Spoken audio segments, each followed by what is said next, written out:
How they're having a meeting.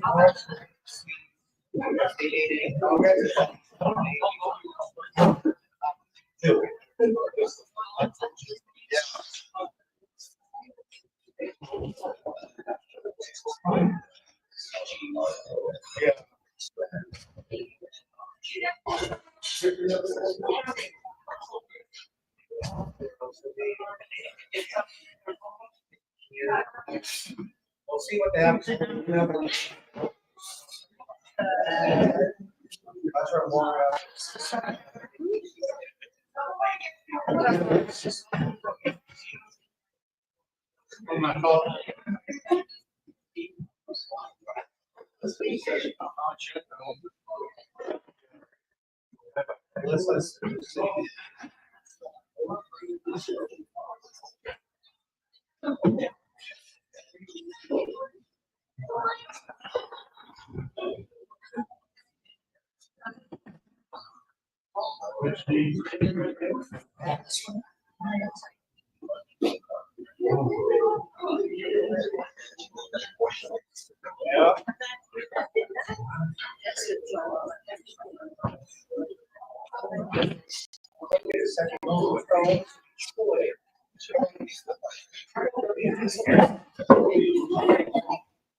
Oh, yeah.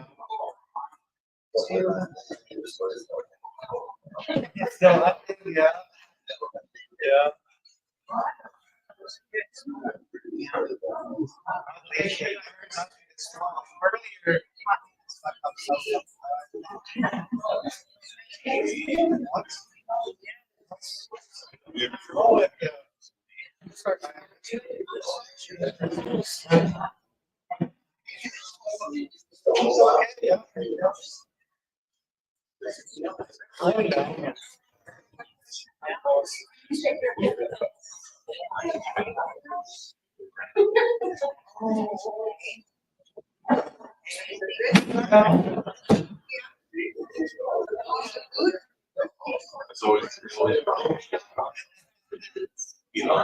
It's always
you know.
Right up, the lakes here. They're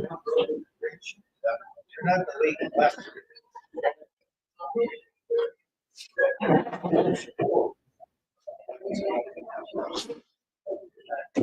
That's only real.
Yes,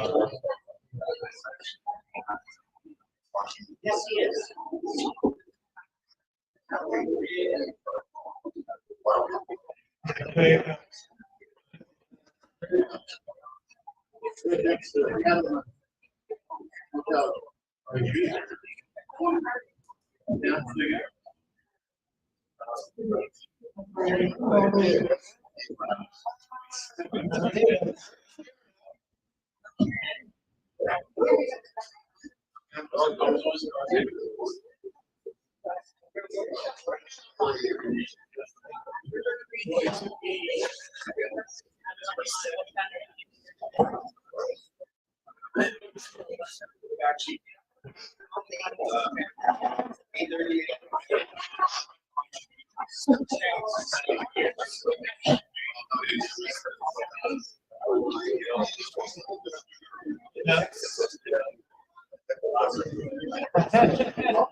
Yeah.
Oh, yeah.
All right, good evening, everybody. We're in support round. We'll get into some opening comments and we'll start this meeting up.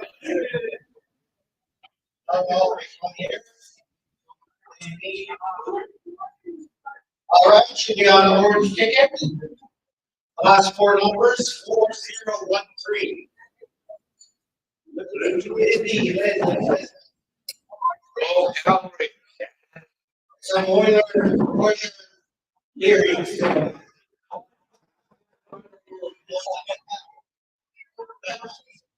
All right, for another set of hearings. Last three are four numbers 4010. 401. Yeah. Now this is for key.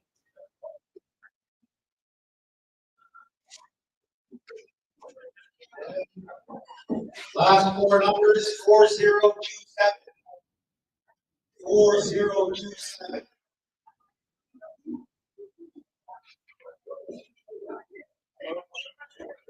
4027. Last four numbers. Oh, Angelina. Last one. 4026. Someone close to Angelina. Oh, glad not the last one. That's for sure.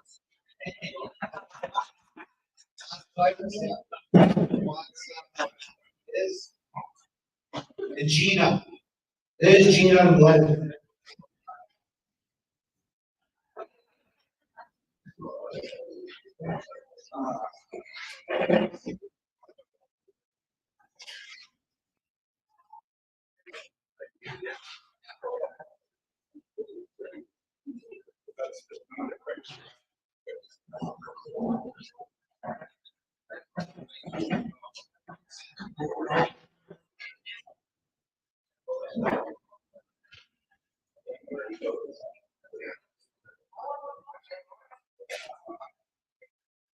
See a few people smoking, so let's do a 2-minute call.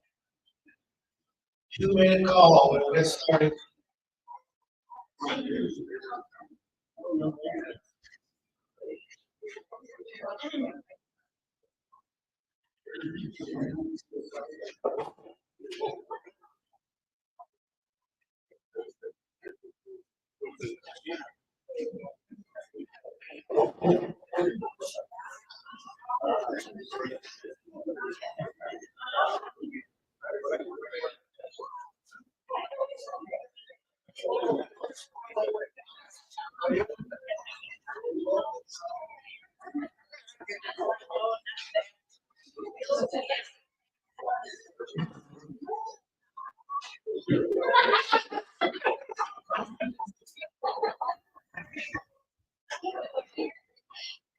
1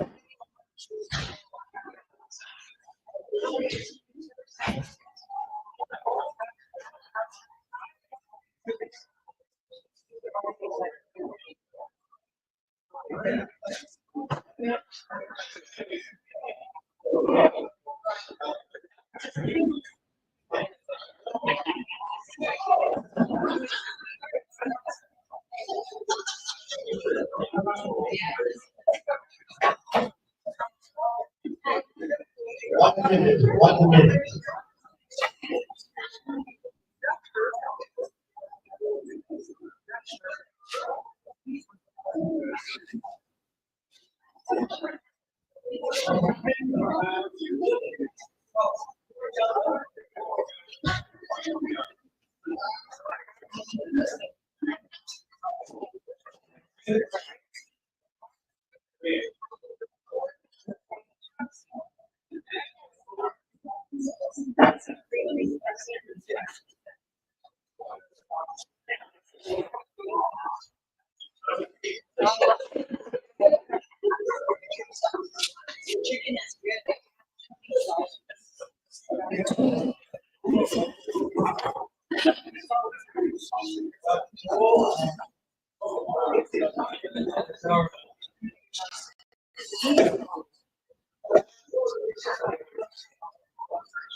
All right, we're ready to roll. We'll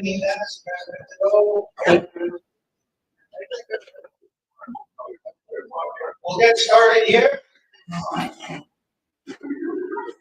First of all, I'd like to welcome everybody here. We'll do some opening remarks. Council will do some opening remarks. Then we'll hear from our elders. We've got an agenda in front of us. And we'll go into the presentation after that.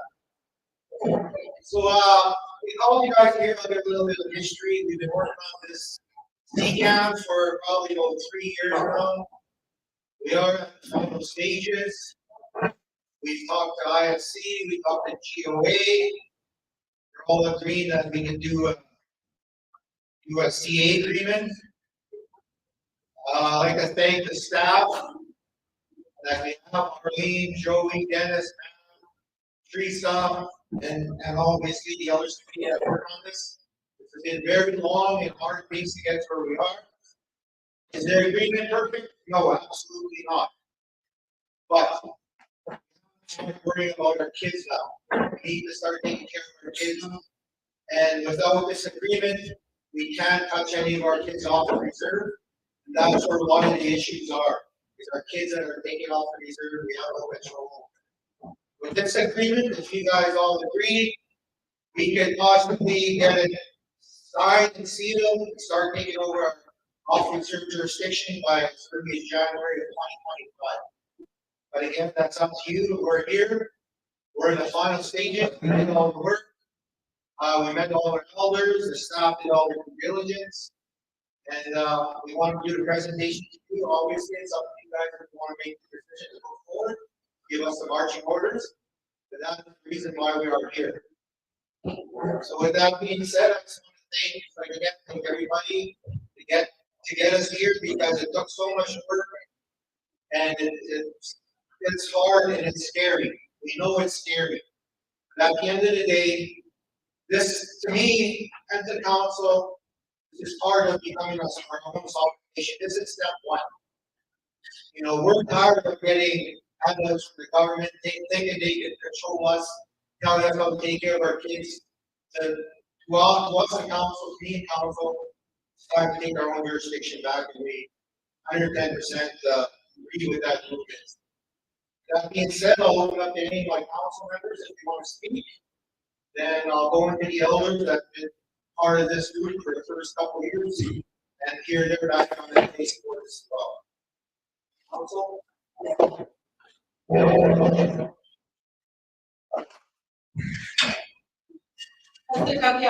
First and foremost, I'm thankful for everyone that came here this evening to be able to talk and discuss about child and family services, the importance of what we're doing as a nation, but most importantly, the importance of making sure that our membership are well aware of where we're going and what we're doing. When we talk about the government of Canada and Driftpile Cree Nation being able to have an agreement in place in order to ensure that the protection, not prevention, because we're doing that right now. We're taking care of the post-majority as well. But the protection side of things, our protection, when the chief talks about the off-reserve kids and being able to assist and help, but most importantly, for the government of Alberta to come to the nation and speak to the nation before they do anything for our children. And making sure that we do our due diligence as your leadership is something that I stand here today and tell you that I've been advocating as much as possible to ensure that as part of leadership, we are doing our due diligence in protecting our children. When it comes to child and family services, the importance of protection is not just ensuring we have money to do what we need to do. It's about ensuring that our Department of Child and Family Services will be up to par, will make sure that when we take care of protection side of things in child and family services, we will be able to do that. And the importance that comes with it is also with the government of Alberta. And the government of Alberta right now, as one of the elected officials, I have concerns with respect to our coordination agreement that we have in place. Again, we've done our due diligence to ensure that our inherent rights, our sovereign right, but most importantly, our right as people and the first people to this land will be respected, but most importantly, we will ensure that the government of Alberta is well aware that we have an inherent right. Within the coordination agreement, there's so many things that will be very challenging. And being very challenging and having our elders group beside us has been something that's been a blessing. Of sorts. I want to be able to apologize to the membership. We could have been meeting much more frequently, being able to ensure that our membership are well aware of the road that we're going down with child and family services. Our open houses that we have, because again, the programming that's coming, the programming that we're doing right now, our prevention and our post-majority. It's all encompassed with the protection of our kids and ensuring that we get the best benefit with this coordination agreement for Driftpile is something that I will continue to do as an elected official. All of our colleagues that sit around the table, we may disagree, but we always come to make sure that what we do is for the benefit of the kids and the future kids to come. When we talk about bringing our kids home, we talk about ensuring those kids that are in protection. I'm going to talk about Laura here right now because when we first started this, Laura was concerned about housing, about this and that. How can we bring our kids home? We can't even accommodate our kids. That's not what it's about.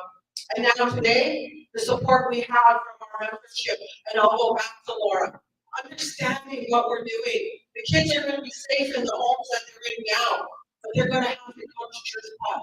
And we want to be able to make sure that our kids are taken care of. not by government of Alberta standards, but by Driftpile Cree Nation standards. And in part and parcel, our membership are the ones that will orchestrate and guide the leadership to what we want to see and how we want to benefit. And that's how it should be. But most importantly, I'm thankful for the elders and the knowledge that they've given us. I'm thankful to the membership for all the work and the engagement sessions that we've done to bring us to where we're at. Our act is not enacted yet, our law, I should say. Once we get to enacting our law, that's when the government of Alberta has no choice but to come to us. Right now, they don't when it comes to protection and protection of our children. So with that said, I encourage each and every one of you through the presentation, if you have questions, bring those questions to us. Challenge us, your leadership. We are the servant to our membership, and in order to be a servant to our membership, we need our membership to guide us and to assist us and help us. We thank you. I thank you for the opportunity that we've been given to be able to ensure we can bring our kids home. We can take care of our own. I have Kinosew now for listening. Thank you, Caroline. And anybody else want to speak? Please.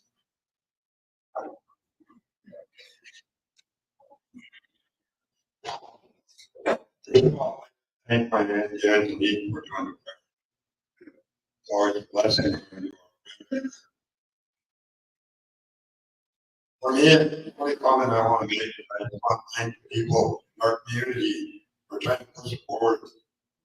I've been around for a long time, only a couple of steps away, like the chief said, and I called you, look after our own. I think we keep pushing hard. You know, I invited my colleagues to find the journey is going to be long, going to be hard, and it wasn't our people that called this, the government that you said. So that we snag the wording, the agreements, because the money uses our law, whatever laws on it. But I want to say thank you to the people, the community that supported this, and my colleagues. You're the only just starting, and hopefully at the end of the day, when our children, child, our grandkids, very well looked after, we will actually find our true journey, what we're doing now, looking after our children. Thank you all for coming. I thank the elders for being a part of this for so long. And colleagues. But that is the one I hope you guys enjoyed the presentation. Like my the chief and my colleague said. Many presentations, you guys have questions and whatnot. Let's answer them. We'll try to answer them. And you will have our team that we put together for 3 years. And right after South Africa, they never gave up, which is good. So with that, now let's come on. Thank you, Hank. Any more comments? Okay, yeah, I'd just add a little bit more. Like it's not going to be an easy journey still. We still got a long ways, but if we don't take the chance, no one's going to do it for us. We've learned that the government is not going to help us. It's up to us to take our own fate into our hands. I believe Driftpile Cree Nation is there. We're ready to take on our next journey and be a self-government at the end of the day. Like I said, this is fun. This is a start to get us going in that direction. I believe we have the people, the smarts now to start taking care of our own. Thank you very much. I'll hand it over to the elders and committees. If anybody want to make any comments? Thank you, Chief Council, for your comments. I'm going to now give it over to the Elders Advisory Committee. We have 5 of them here. first report, other commitments in Edmonton. She does a lot of urban boundaries, our boundaries in the city. So she was unable to attend, but Elder Fred and JR would you want to speak? What are you?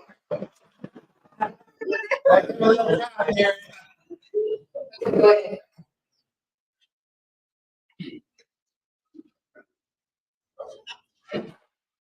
Ando tente stanno nascono notaie tuttora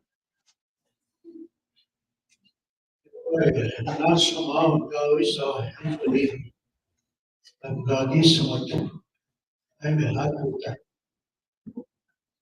e mi ha solo manata come adesso si chiede e sta qui in battimia a Awasak non so mi dica danse di sito stato come dico va mina piteo Awasak e matematik atau iskat minan biguitin aso biguitin kata pui biguitin to koma kata pui yu tak to taisin man kata pui maga at sa ko punta kami mo mo ni po ya mo ina gitulita niya mo asa mo yung legal uta mas nista ko noon kung sumunta ka ya tumagin mo ako tuting ka at mo ita kuyas ko man nista matalim noon na to ito ya manas mo mama esta fue salame school kapix na mauset mosom das is tiaro ta escola ora que eu vi nossa we have my family why you know ya no no que ana no tiene ni tita mo antes punto aprendamos un toma que house that house sama misalnya masa Mihtatakaw Awasak Wiyasiwêwin Punitan always know you have to speak with this Tawitsiwa. This is the Saman. We might look at it because the Mamsutin the way of Nagasino with the way of Nagasino more. Sally done is that much. Sally how we see no the one man that to give and stop the bit. So as we want him, Utah, you know, Sundo, Sutadia, staying away in the Malia, if it's my relatives don't mind me, I just want to do my opening in our language. I treasure the gifts that the Creator has given us, but also our ancestors, our families were here, left us. There's a lot of good things with words that I try to use to live by every day. Also, I like to celebrate our language by using it. Because at one time, the governments, all the governments tried to kill our language. Grandparents were in residential school. The 1800s went back many generations. Those children were traumatized in those schools. They became our parents and grandparents. They struggled with that, all kinds of outcomes. And that intergenerational struggle created intergenerational trauma. And that's what we're living through, as far as I'm concerned.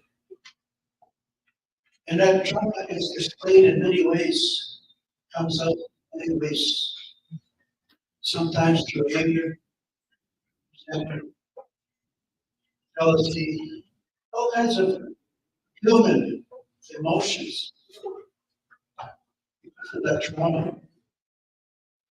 When I hear that or I see that, I say prayer and I ask for it not to spread, that we can turn things around with compassion and love, respect, human dignity. I've been helping a lot of people over the years, as some of you know. I'm proud to help the Creator. I don't ask for now much, just for a good quality life for my family. My responsibility to raise my kids and grandkids, help them. That's all I can do. I've been a provider all my life. Always had a home for my family. I worked all my life. I helped this community, my community, where I grew up around here. Got a lot of culture. Everybody knows the truth, what's going on. We need to be stronger than ever because of what we're facing in these next few generations. My feeling is. These kids that are talking about in our language, we're experiencing them now where they're struggling with all the symptoms from that trauma. Now these parents who are struggling to try to have a family. It's important for us to be honest with one another and be honest with our Creator. I don't try to speak where I'm not invited. I follow the old tradition. I was given tobacco to be here. That's what I follow. I don't speak. I try to choose my words carefully and honestly. I've got nothing to gain here except acceptance of who I am, of my relatives, by you. A lot of things said about me, I know, both good and bad. That's the trauma I'm talking about. It's on every one of us. That Facebook, all of those medias. There's a tool that's used to hurt our people. Some of it beneficial. Use technology in a good way. Regarding our kids, right now, my wife works in that field in Edmonton, under an agency that has provided funds for the government of Alberta. And she works with a lot of kids that are disadvantaged. Some of those kids suffer from different ailments, that we see, ADHD, and other stuff. The alcohol syndrome, drugs. It's a real difficult thing to see and go through. And I don't know what the answer is, honestly. I'll be honest with you. I don't You know, how we're gonna be able to do this. Our kids, I don't know this. I hope and I wish we can find a way to develop a program or service that can really get to the core of the problem these kids are facing. The medication that they're being put on is not going to fix that.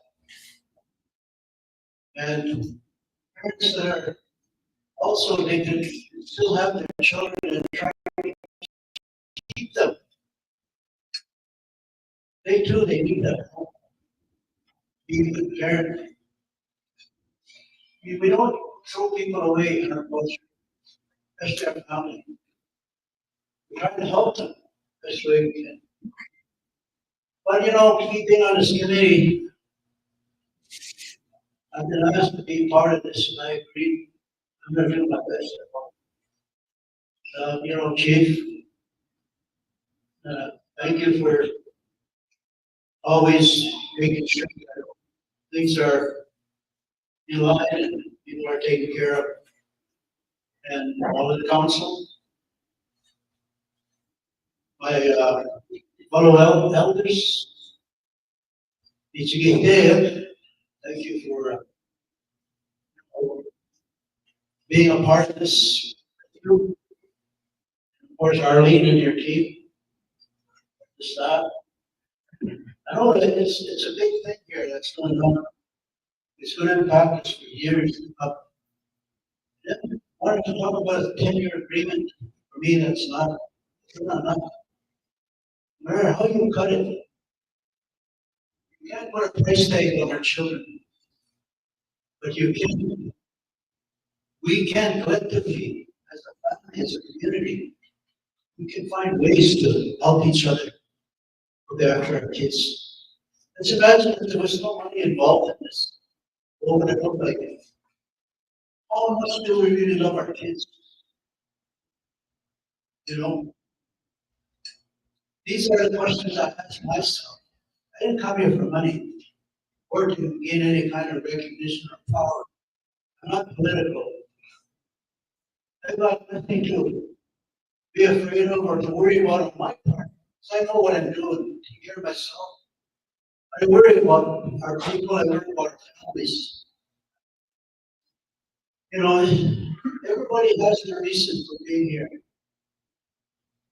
And I hope and I pray that our intentions are, you know, held in the highest regard, standard, dignity, and respect. Most of all, respect, true respect, and sharing. Those are the two principles that I follow from our lodges. Respect and sharing. No matter what, it's the foundation of who we are. We share everything. The newcomers. Look where we end up. You know, we're still struggling to be independent, be sovereign, whatever word you want to use. So soon. The social, the Scots soon. Having a strong mind, a strong position. So having a strong belief. Those things don't come easy. Those things are not dropped on your lap. You have to earn them. You have to take yourself back and earn every step of the way. And guess what? Who's watching? Here. Mama Valley, Creator. Grandmothers, they're watching us. They're watching over us, protecting us. We're protected under their blanket. Remind me what people come up with. If we don't work together, it's going to be hard, really hard. There's disunity and there's, you know, causing depression and all kinds of hurtful things. Well, that's recorded up there too. Our behavior and our conduct is probably the most important thing that we can show our Creator. How we walk. That's Mihtatakaw Sîpiy Awas'ak That's what you gotta think about. The responsibility of each individual. And together, if we're strong collectively, we take on that responsibility. Together, we can make things happen. I believe that. So with that, I'm thankful for listening. I hope this meeting, this update will nurture good things, really productive, respectful, and that will give the team, give Arlene and the staff the confidence to keep going forward. Of course, we know the leadership is behind it 100%. So, but you, my friends, relatives, the community, this is something that you can also help in your own way, in a positive way, in a good way. So with that, I hope I didn't take up too much of your time. I will continue to do what I can to help bring some sense to it. And hopefully the government will someday do the right thing by our people, because all these governments, they're not here for us. They're trying to take every step of land we have and everything that we have hoped. And they don't care enough to treat us as good human beings. So, I hope that each of you will take all of this and I will work together and support one another. Again, I want to thank all the elders, community, and all of the workers, all the program services that are here. I hope we do well. Hope we can see good, positive results. With that, we must go on. Hey, hey. Thank you, Fred. Our next, please. Good evening. Thank you to the only person.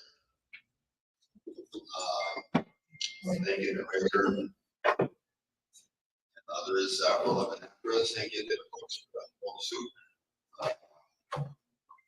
And appreciate the Chief and Council for their continued support on Mihtatakaw Sîpiy Awas'ak Wiyasiwêwin. The number of times I've practiced saying Mihtatakaw Sîpiy Awas'ak Wiyasiwêwin, the more it had an impact in my heart. It's not easy to explain how I feel. But for some of you that may understand, the Driftpile River Awasak Wiyasiwêwin, Driftpile River child love. At the end of the day, it is an instrument of the government for our local government. And our local government that is chosen by you, by me, is represented by Chief and Council. And with the lead project staff, lead project leader, project staff, their role and responsibility is pretty important and significant. They're the ones that have pages after pages, look at the news, talk to the governments and other nations that have this kind of project going on. So a lot of that work that we don't see every day or is told to us every day. Chief and Council, somebody makes a comment. Where's Chief and Council? Heaven. Oh, yeah. Because I was there as one of your previous council members, it wasn't just the travel committee. It was the talk with other leadership and other staff or governmental representatives to talk about things like this or now or the future to benefit you. I looked at this, and my vision at this point in time, at that point in time, was because it was Bill C-992 they granted us the authority to develop this law, to make it into our own words, and to make it our law. In our elder meetings, I always said that our process of the state. How come we gotta wait for the government? What was our law? People voted for it. I thought we could do that. And once again, I'm reminded that there is still continued efforts to go on between the provincial and the federal government, going back to the $1 million. And we're a person that's walking both sides, the cultural and the Western society. I'm not heavy into the cultural side. First one to admit that. But because of my exposure to Western civilization, what we have here in the update is our staff's effort to put it a few pages of all the work that I've done, numerous hours,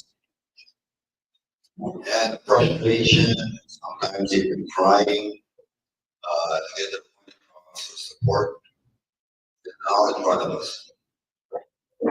Trying to be transparent, we're here, accountable, and it all comes back for local support towards this law.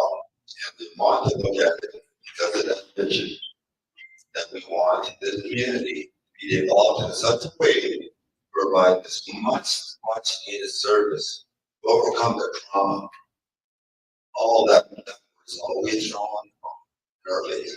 What we fully understand and accept the word trauma, you'll understand how it feels as you watch your friend, your brother, your relation, how they behave, how they act, how they end up today. For some of us, as we walk both ways, we're able to adjust as we can. Still the price we pay. That is what we're trying to do here, is prevent or at least minimize that for the children that are here and ones that we want to connect to our community. So again, think about that. Somebody can slowly wants to know. Well, let me tell you, we got that. A few years ago, a woman came to the room for me. So what's going on? So that young woman finally, I got her face to face. Are you J.R. Giroux? Yes, I am. I think you're my dad. Okay, so I didn't realize that. She came from Great Valley. True story. So the point was, he wanted to find out who bought my biological dad. They met her face to face. Fortunately, he was in the foster home where she grew up safe and happy and productive. Can't be a true story and a happy story like that every time. And so that's what I'm talking about when you have a child, that connection. So now, because he connected to me, I remember that he saw an individual still working, simple man, A to B, golfing, then back to B, golfing, and so on. I'm going to share with you that there's any regrets or missing a birthday or your accomplishments that I wasn't there, not even my shoulder to cry on, or there times troubles and stuff. I shared this story with you simply because of our vision, the vision that we're seeing here, that the child or children to come that we will be taking care, hopefully will be accepted in that. Not all perfect. Again, want to share appreciation for my fellow elders and the tireless work of our staff and the chief of council for the support. So please, if you got any questions, even if you're a Calgary fan, we'll answer. The best that we can. There's more money with this. That's good enough. Thank you very much for listening. Thank you, JR.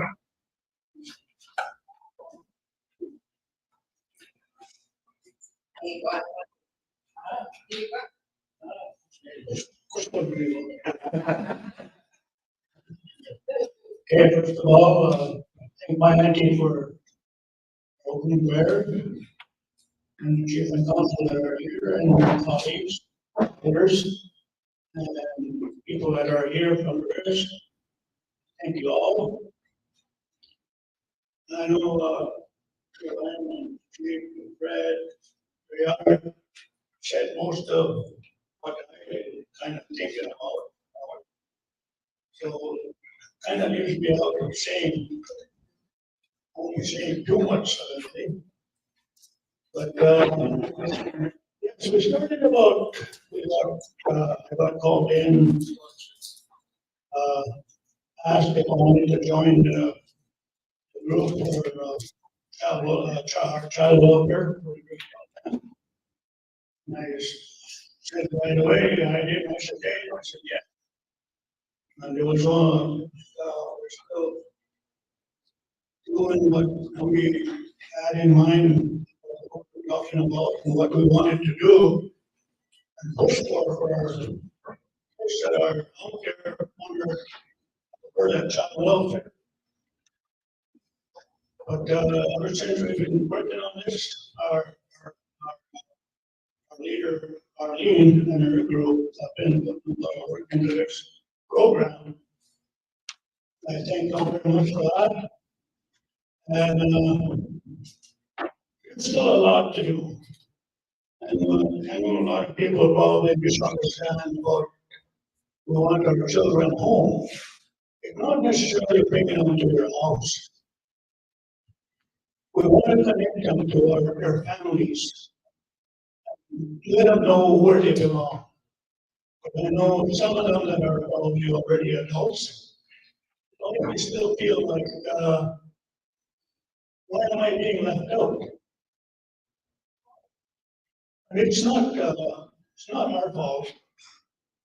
It's Alberta child welfare that has taken over children that are removed from their families for such reasons as alcohol and drug abuse. And nobody really wants to talk about that. But I got the boss to say it. It's got a lot to do with alcohol and drugs. That's the reason why a lot of our kids are being removed from their families. But now, with what we're doing here, with our program, we want to remove them from Alberta child welfare and have them under our own, which is would connect with their families, and that way they'll know their culture and where they come from. I know there's a lot of our relations that are out there. We're only about a quarter of our band membership.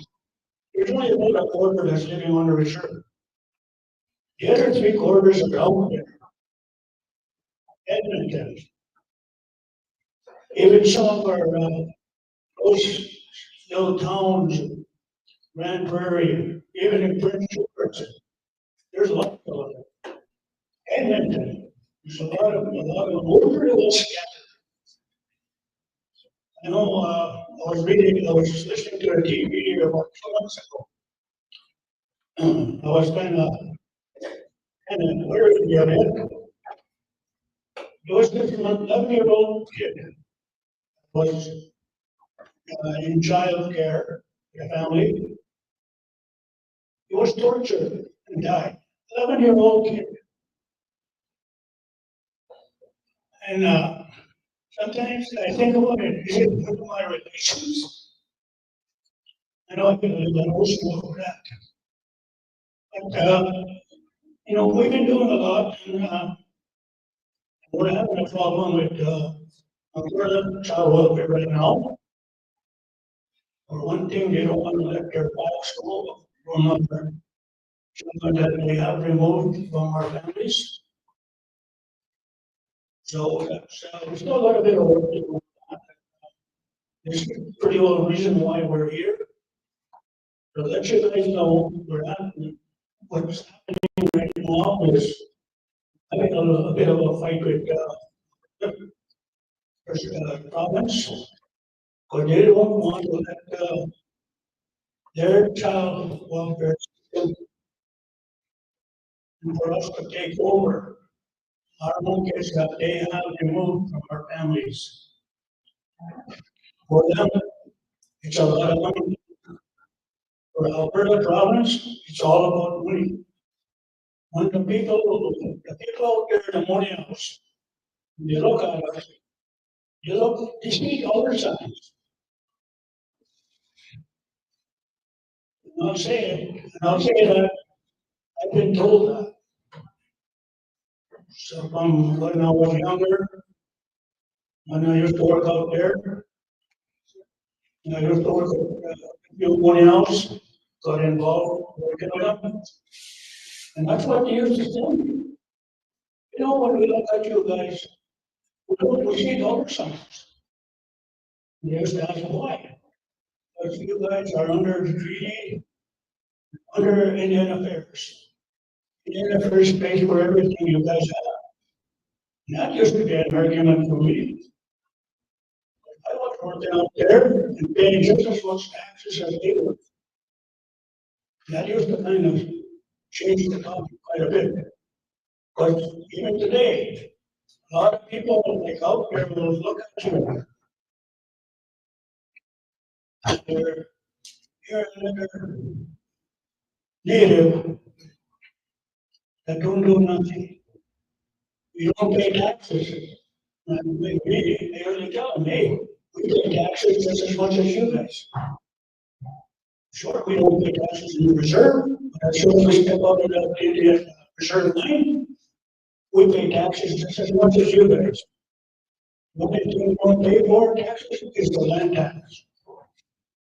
Otherwise, all of us here that are in this room, we all pay taxes no matter what, no matter where you go. If you live in reserve, you pay taxes. So don't ever let anybody tell you that you don't pay taxes. But again, this is where my belief is we can win this fight. As long as we stick together, we fight together, fight the province, because the province is not the main boss. It's the government of Canada. The government of Canada approves this with our law and with our plans of what we have here on this paper that Carolina passed around. So if you guys, would take a little time and read them as you go, that way you get a better idea of what we're going up against. So I thank you all. I don't want to talk too long, but sometimes I can't get going. But I thank you all here for listening to me. And I hope I have given you guys a better idea of what we're up against. Thank you. Thank you. Anybody?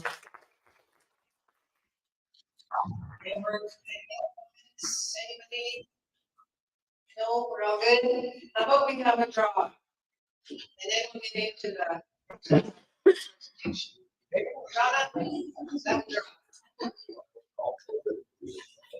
Quick 2-minute smoke break. Any smokers? Any smokers?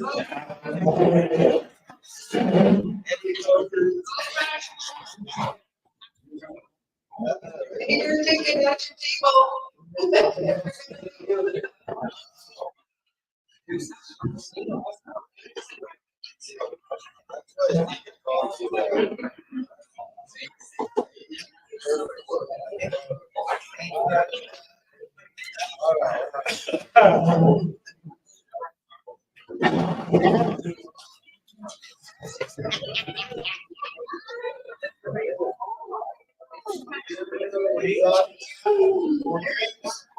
That's our hearings. Last four numbers, 4044. 4044. Oh, shit. 4044. Oh, it's on me. What time now?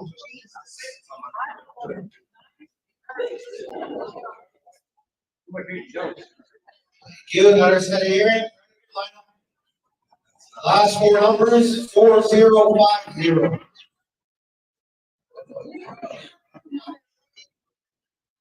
4050.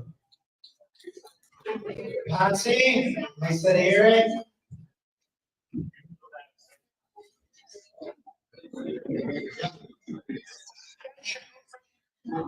All right, for the keychain, last four numbers, 4038. 4038.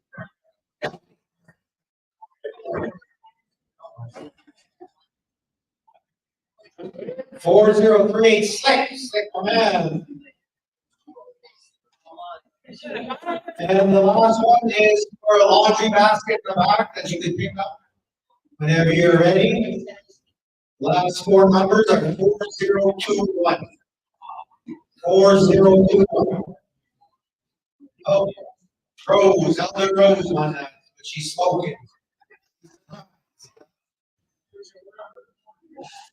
All right, we'll give one more minute, Marlene, then we'll go to the presentation.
Mikey. It works for.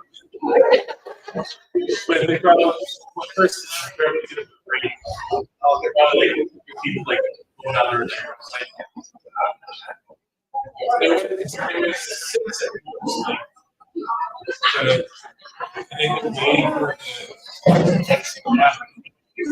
Going back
I know. I don't know why he makes it.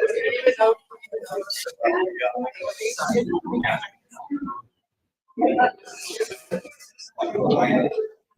yes.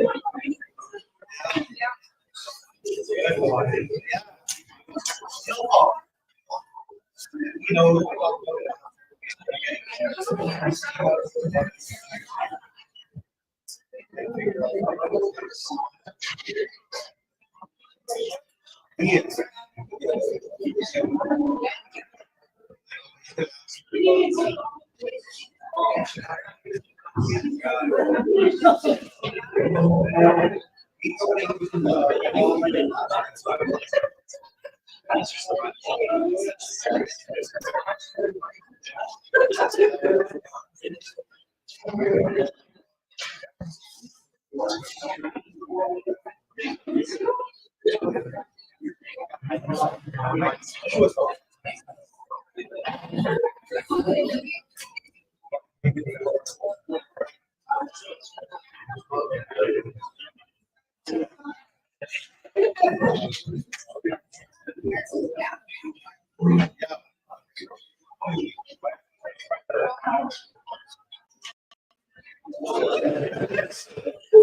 I know, she controls license.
Yes.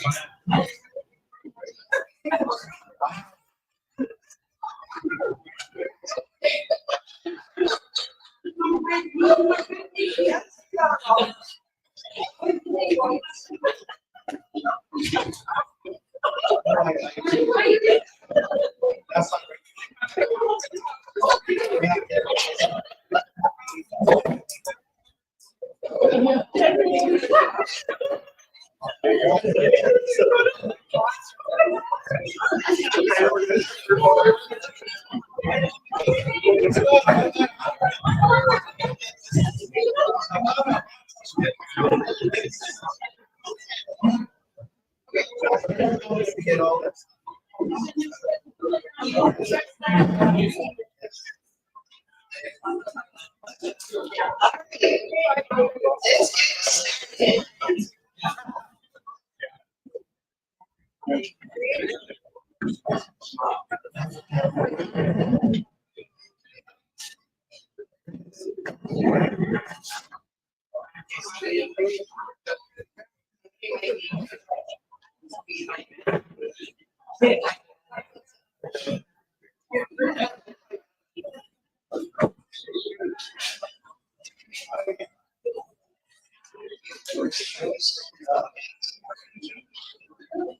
Okay. I know a lot of you know, I see a lot of familiar faces from some of the engagement sessions that we had over the last 3 years. In February of 2025, it will be 4 years since I started working for my nation. So see how time flies. That's a long time, but it doesn't feel like a long time. You're doing so much work. And we all have a vested interest in this. We're from here too. This is our home. This is where our families are. So we, even though we live off the service, mean that we don't care about our people and our families because we love them very much. So I'm going to just walk through a PowerPoint presentation. And then I'll introduce, there'll be a slide where I'll introduce the team again. And you're probably familiar and remember some of the sections that we've had. As the elders have said, you know, and me not being able, not working for my nation, ever, and I have worked over 25 years. I'm supposed to be retired, but I don't know what that means.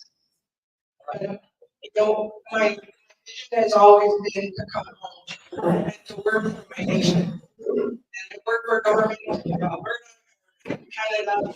I work with other First Nations, and a director of the DFNA board in different places. So I think, you know, CFS is something that I've known and I've lived and worked for a very long time. So it is something that I'm very passionate about. I really do believe that if we can make a difference in our home and in our families, and as friends, so, you know, like we said, if we all work together, we can be strong and healthy, and we can be a community that we can all be proud of. And I've got to say, in the last 3 years that I've worked for Driftpile Cree Nation, I'm proud. I'm so proud of everything that we're doing here. Not only this Child and Family Services project, which is so dear to my heart, but there's so many other good things in our community, and we need to be proud of that. There's a lot of communities that are not doing what we're doing, and it's for all kinds of reasons. But I really do want to thank our leadership, and I'm not talking because it's an election year. I'm talking about my experience with them for the last 3 years, and the commitment and the dedication and the patience and the guidance that they've given my team and me, because it's been a rough road, you guys. As you know, Love said and JR, Providence doesn't want to give this up. We're fighting over it right now. And we're going to continue fighting. And we will continue to make that vision we have a reality where no provincial government will ever apprehend our kids ever again. Because we will be able to do it. And we're not even going to do it either. Because we believe in our families and we believe in helping our families stay together. Enough now. Government has done so much damage to our people. We have to start taking control over our families and making these decisions about our families. What happened to uncles and aunties and uncles stepping up and taking care of ourselves as a family? That was taken from us, from government, from Indian residential schools, from the sixties. All of that history is why we are the way we are today. It's not our fault, you guys. It's what has happened. And now I'm 64, I'm gonna have a big 60-month birthday next year. About that. But at the same time, I think that I look at our younger people, I look at my families and my kids, my two boys, I only have 2 boys, and my dads. I look at them and I look at the future. Because our lives were not that easy. Steve Dina, well, you know it wasn't that easy of our lives. People in my generation, and I can see a lot of my school buddies and friends that I've grown up with. It has been a tough life and continues to be. But we have an opportunity now to make a difference, and that's to take control.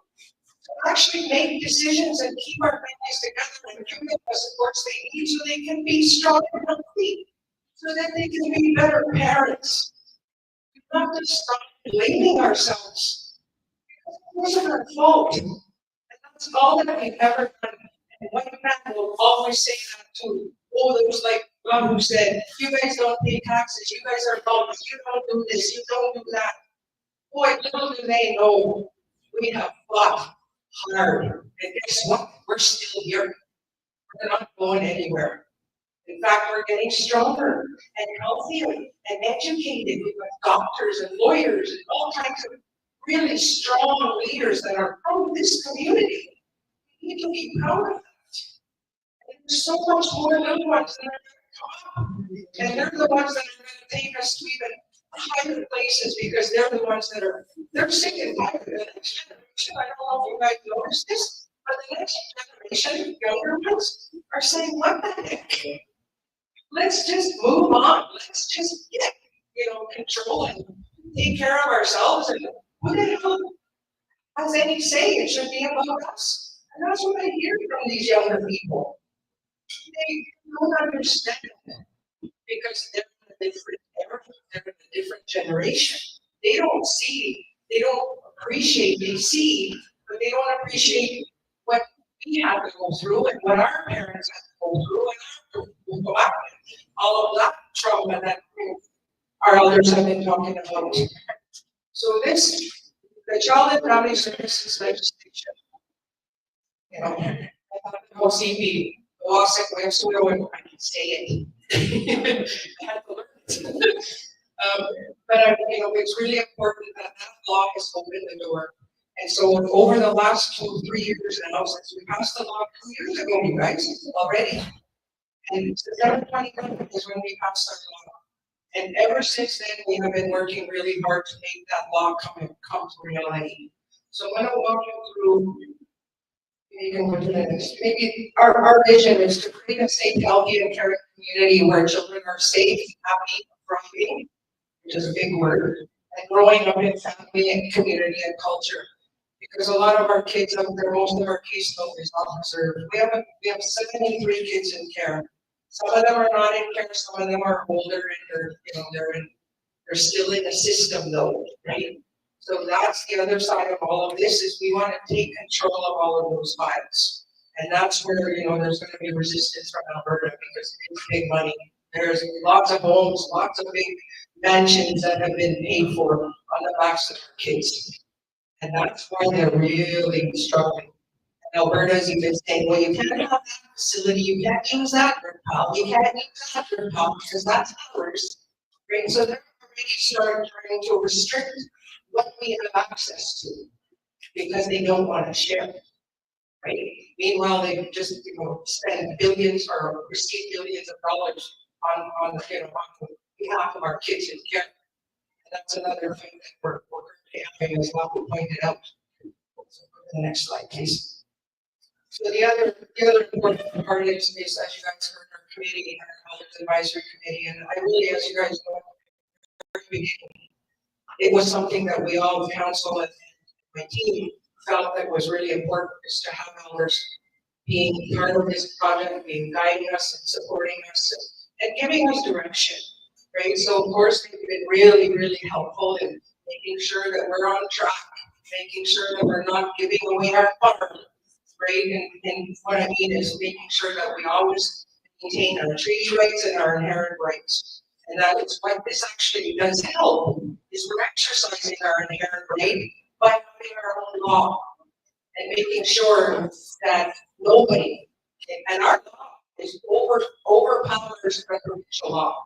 It's paramount. It means it's more power than the Provincial Child and Family Services Family Enhancement Act, right? So, and there's lots of pushback, right? Because they don't like it. It's almost like we're going against the grain, and Alberta is the only province, well, besides Quebec. There's actually three provinces in Canada that are not liking the fact that we're taking over because big money, we're going to lose it, right? So the elders were a really big part of, making sure that we are following and maintaining our rights and our treaty rights. But they also have really helped us in, naming our law, right? We have the naming ceremony, and also the Cree words in our law. We have some Cree words in there as well. And then we have we're going to actually make our law will be all in Cree at some point. That's our mission too, is to put the law in Cree, all of it. So right now it's just got some words in it, for keywords for certain things, but that will be enhanced and improved and it'll be all in Cree down the road. So I just want to make sure that I recognize our elders because they have been really patient. And it's hard to work with government because you take one step forward and 2 steps back, right? So there's been a lot of hurry and wait, because that's how government is, right? So it's been really frustrating at times because we wanted to get this going, and it was always one thing or another that was going to get in our way. But we stuck with it. We just kept on focusing on our kids, focusing on enough now. Alberta's not going to do this to our families anymore. And this is on and off reserves. So really have to remember that a lot of our families off reserve are the ones that are struggling. They're the ones losing their kids. Our caseload on reserve is under 5 right now. That's pretty impressive. That says a lot, right? But it doesn't mean that our families don't need some help. And that's why the prevention dollars that we have brought in over the last 2 years have really, that was the mission there, is to help our families. So that they're struggling, that we're there to help them out. And it's still lots of information and, the awareness still needs to happen in our community. Everybody is aware of what we're doing and, continue to have open houses and, get some communication. We're just talking to Mike, who's our media here, who's also a member. And that's the other part I want to be really proud of is a lot of the staff that we're hiring are Driftpile Cree Nation members. They're qualified. And so we are really trying to make sure that the children's lodge that we are creating is our people, right? So we want to make sure that our children and our families are supported by people that have vested interest. They care about you. It's not some fly-by person that's going to come in and doesn't even really care about us, because that's what happens in the provincial system. Those social workers don't really care about our kids. It's a job. Not for us. It's our way of life. We have passion because it's our people and our relatives. So it's very different to be in the driver's seat. It's scary as heck. I'm telling you, because it's new. We've never done it before. We are doing everything in our power to make sure we dotted all the I's, we crossed all the T's, we covered every base possible to make sure that we are ready in every way that matters to take this program on.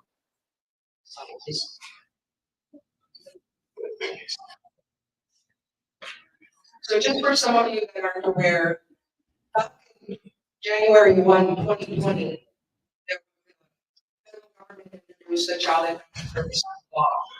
And this act is what opened the doors for First Nations and Indigenous groups to actually develop their own laws. So that was when I approached council. I said, because I was in Child and Family all these years, and I was actually a big part of the very beginning of this legislation that they actually enacted in 2020, January 1st. I was a part of it in my old jobs that as a director of a DFNA Livestock Cree, we had meetings, and I sat on the National Advisory Committee with Sydney Blackstock, and some of you know, we have grants, we know all of these people that are the shakers and the movers, trying to get First Nations to have the jurisdiction and the monies, and the power over this program. So we have made sure that we're plugged into where we need to be plugged in, so that we're not losing out. So that the Bill C-92, as JR mentioned, has been a real big door opening for us, for all of us across the country. And many First Nations are going down this route just like us. Our neighbors next door, Sucker Creek's going to be the next one. So they've already passed their law. They're getting into a coordination agreement. Sturgeon Lake Creek, our First Nation, we also just met them. We still out, they're going down this road too, and they're just getting into their coordination agreement. Whitefish, there's so many that are doing this because it's a good thing. It's finally something we can actually take on and be in charge of, because we know what our families need. Nobody needs to tell us. We know what we need. We just needed the power, the legislation, and the recognition that we have the power. Court in all of this province and all across the country, as soon as they know we've enacted a law, no court can take our kid. No, nowhere across the whole country. If they come across a Driftpile child, they gotta let us know, because they don't have power over that child. Those children are under our law. So it's a really big deal. And we need to be proud of that, because we are now we never gave it up to begin with. We didn't give up jurisdiction over our children. We are just reclaiming it back. It was taken from us. We didn't give it up. So, of course, this is all affirmed by Section 35 of the Constitution. Right? That's how Canada introduced their law. It's very connected to the Constitution in Section 35, which is what gives us our treaty rights. It recognizes our rights. So, I already went through that. Okay, so as you guys know, I've been project lead of this project. It'll be 4 years soon. But also with me is is now our executive director of CKAM. We with an acronym. So Chief Kinosew Awasak Mikiwahp is actually CKAM, which is Children's Lodge in English. So Pam is our executive director. I went to Teresa, because Teresa and I were probably one of the very first three at the very beginning. So Teresa's been on this journey with me since the start. And then, of course, Teresa brings the finance to it, and it's been really, really helpful in the work that we've been doing recently on the coordination agreement, because there's a fiscal agreement, which means the funding side of it. And then we brought on Joey, who has spent how many years with the province? 27 years, right? So she's also a member of the school, and so she's really proud. And I'll let the team talk if they want to talk. And then we have, of course, Dennis Burnside, and Dennis was with us all through the whole law development, and he's been in our community hours now. He's still not sick of me. But Dennis will be able to speak when we get to the coordination agreement. This is where Dennis really comes into play, because he knows how to work with government. He knows how, he's called a lobbyist for a reason, because he knows how to make things happen. He knows how to work, and he knows the workings of government, right? So he's got our, on his speed dial is the minister's office. So he has been very instrumental through this last phase that we've been through to get to the coordination agreement signing. We are, and that's the next step for us to sign.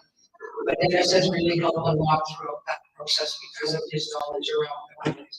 And he's done this work before. He worked with Kinosew, who was the First Nation to come up the gate. And now he's got the files as well.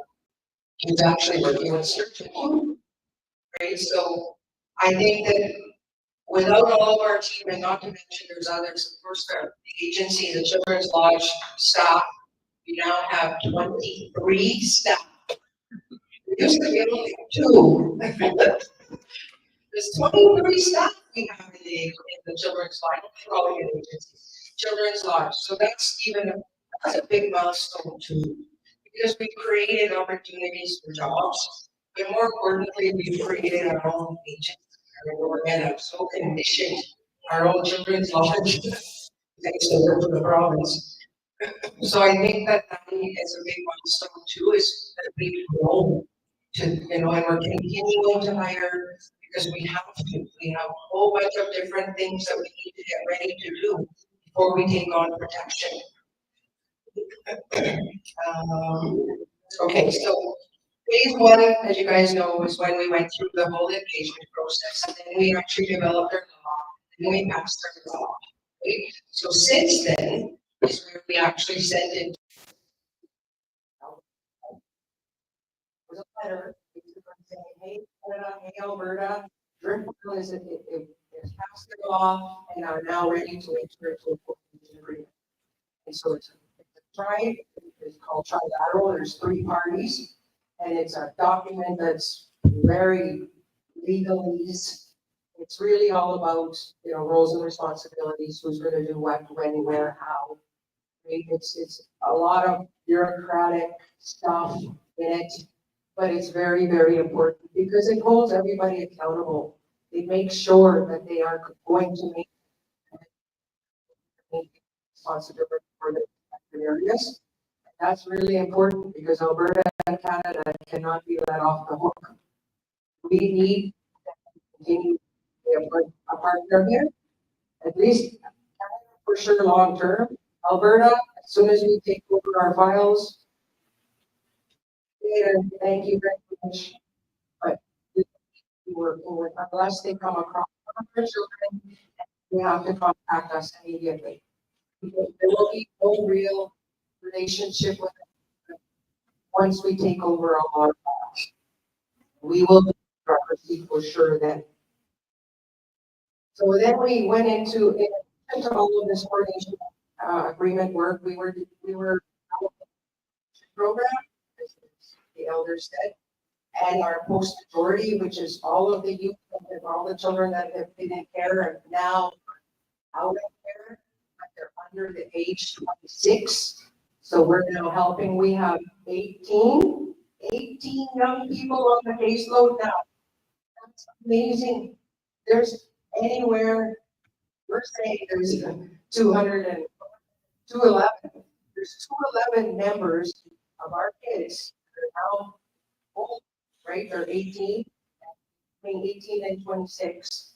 There's 211 of them out there that could be coming and knocking on the children's lodge door. And we can help them because they have been in care. They were apprehended here on reserve. If they were apprehended off reserve, came home, which is some of the 18 that we can help them too. Because there's 2 scenarios. The DFNA apprehended them here on reserve, were placed off reserve, but they were apprehended. Those are eligible. The other side is they were apprehended off reserve, but they came home. We can help them too. So there's 211 out there that are probably not doing well. Hopefully some of them are. The 18 that we have are very, very happy to have our help. And we will continue to keep for any of your families that fit this criteria. Please tell them to contact CKAM, the Children's Lodge. We've got the funds to support them. Of course, a lot of this required capital. So of course, we saw the modular homes, modular buildings that we have for the school that we all. And then we have the new one here that's by the old garage, no longer. But we're much will be rebuilding. Thank goodness it was insured. Two is making sure that we have the buildings because we needed to take over. And yes, I agree with you. Before anybody says anything, I'm looking over at you, Pedro. told me, he thinks the buildings are up. And they are, because they're modulars, right? They're not pretty. But it was only, I watched the design, it was only great. Our next building is gonna be built, right? We're gonna have a main building that's gonna be stick built from the ground up. Right? Some other buildings. I'll get to that page. But we can always make these two modulars pretty. We just need to put some better siding on them. Make them look more presentable, because they don't look good. The reason why is if we didn't do it that way, then we have to go through a big bureaucratic process to tender it out and, get stuck in all of that bureaucracy where we have to follow rules and how we bring on these contractors to actually build it. We didn't get to just build. We don't get to just build. We actually have to go through the whole tendering process because the government says we have to do it. But because we didn't have to build, we were able to get these buildings quicker. So I just wanted to get background of why we have them. The other work that we had to do was doing a needs assessment. And we did a community-wide needs assessment. You guys have access. If you want any of this information, go to CKAM. We'll give it to you. This is about our community. You can see this stuff. It's not private. We can share it. This thick. It's a big document, but it speaks to our needs. It speaks to what we have. And that was kind of one of the first things we had to do, is to see what do we have at the, what's missing, what's the gaps. So we spent a lot of time doing the assessment. We worked with the other program areas. What is it that you guys are doing? And what is it you're some of their needs that we're moving forward, requesting more dollars. As part of the, we also got incorporated under the federal government. CKAM is incorporated to make sure that it was all professional and legitimate. Not under the feds, not under the province. Incorporation. So when we started the incorporation agreement process, 4 tables that we all get on, right? So there's the finance working group every week and participated in all of the 4 different groups, except for the legal working group, and privately, but the lawyers of Canada, the lawyers of lawyer for us, they met legal work around the agreement. But we had a data working group where we were looking at data. Where's our kids? Where's everybody at? Committee or working group on that. We had a transition working group, which we still have, because the transition working group is where we're going to gradually take the files away from Alberta now. So that transition working group is going to even get, because once we sign the CA, we really need to start working with the province and all of the provinces where our children are. Because a lot of our children are in Prairie, Slave Lake, Watson, and Grand Prairie. We have a few down in Calgary, a couple in Lethbridge. So we know now where our kids are. Now we're going to learn through the transition process. We're going to get more about them.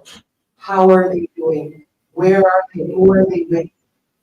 And doing great. Perhaps they're doing great, but they need to know they belong. As one of our elders said, he said, are some of those kids out there, they don't even know where our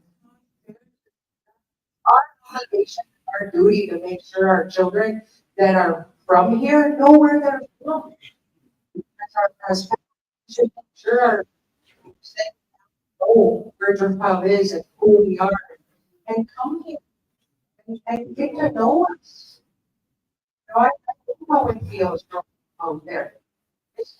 It's not good. You feel alone. So one of our kids out there really need, we'll get into the transition process, because we'll get to see how our kids and our elders are going to help come through that process. So these 4 working groups, lots of time and effort has been spent in them. Okay. So part of a lot of the work, I remember who said it, but there's been a lot of research. Joey are experts. She's really good at it. We need to find something, she finds it. And that was really important. Like I said, we made sure that we're always connected to what's going on in the country, and what's going on, whatever is going on, it's going to impact us. We were all over it. So that was a really big part, was the research and analyzing things. I don't know if you guys heard the $47 million program for long-term CFS didn't get passed by the chiefs in last week. That's a big deal. It was a deal where the chiefs of our country, because it wasn't just Alberta, they were here from across the country. All the chiefs who ever came for their provinces. And they basically took a stand. I'm so proud of them. They took a stand against, hey, I don't get to decide our future. You don't get to decide how others is going to be. So they basically, right there, I was proud of them because that is always not always represented the Western provinces, and we don't rely on them. We're not a party to them. And I'm talking BC too. They don't work with AFM the way that the Eastern provinces do. So it's always been a bit of a struggle when the government of Canada is working with the AFM. And AFM doesn't represent us. They don't want our voice. We have our own voice. So when the chiefs made that clear, it's, they gave them 90 days to come up with a different plan where the chiefs are in control. That's going to be something to watch. So just keep your ears to the news, because it's going to happen real fast, right? That doesn't mean, I need to talk about the compensation. The monies for the children who had been apprehended between 1991 and 2023, and those caregivers that lost those children, whether it was Kukum, mom, dad, whoever had the children, and the children were apprehended, that money is still protected over here. That's not part of that 47 billion. So please understand that, because I've been getting questions. Did they just kill that class action lawsuit? No, they didn't. That's still going to happen. They're still figuring out what that's going to look like. Right? So we're making sure we're on top of that too. And making sure that we, Driftpile, and our families are not forgotten. Right? So that's a big one. That's where they're estimating $40,000 per. So $40,000 per child and $40,000 for the caregivers who live in our house. So that, I just want to let you know that hasn't changed. It's still going forward. Kind of been all over the place. Oh, the most recent thing that we've done is called a service delivery model. Government didn't know how is Driftpile going to deliver services. So we basically had to create another document that I have here. And again, this is something you can ask for. It's not private. But it's this document here. It's over 100 pages.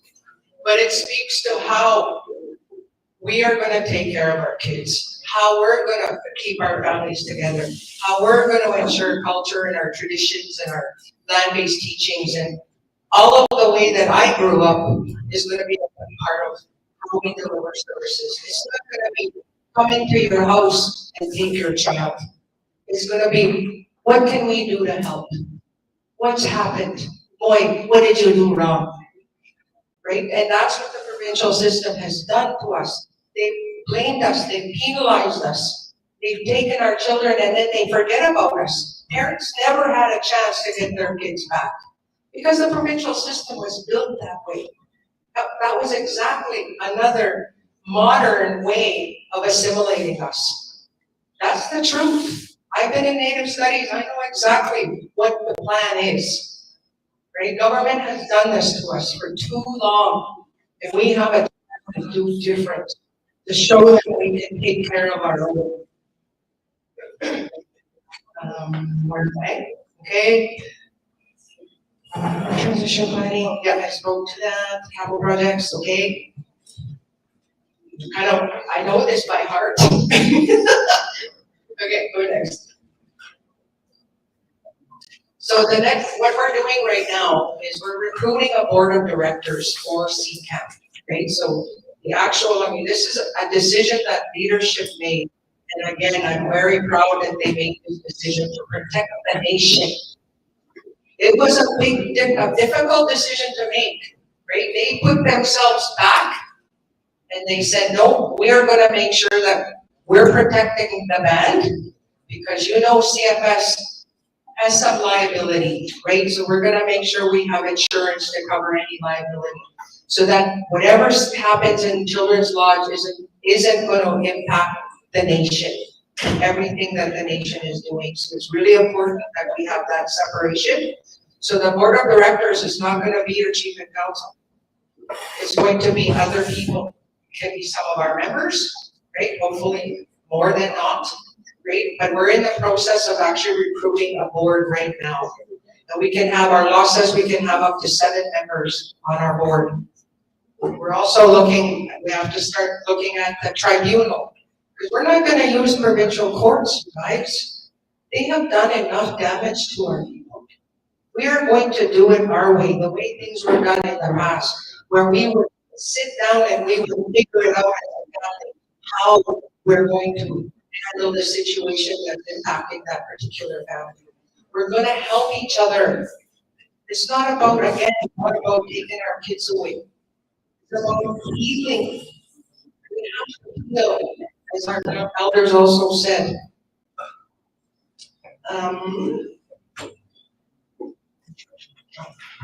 The other big piece of work is developing the policies. We've done a lot of work over the last 2 years to develop policies. And I mean, a whole bunch. I think we're in like 50 policies. Because there's a policy for everything, right? We have to make sure that we've got policies for everything that we're gonna do. And we're continuing to build on these policies again. In fact, we're having a workshop with the staff on Thursday to talk about, how are the policies working?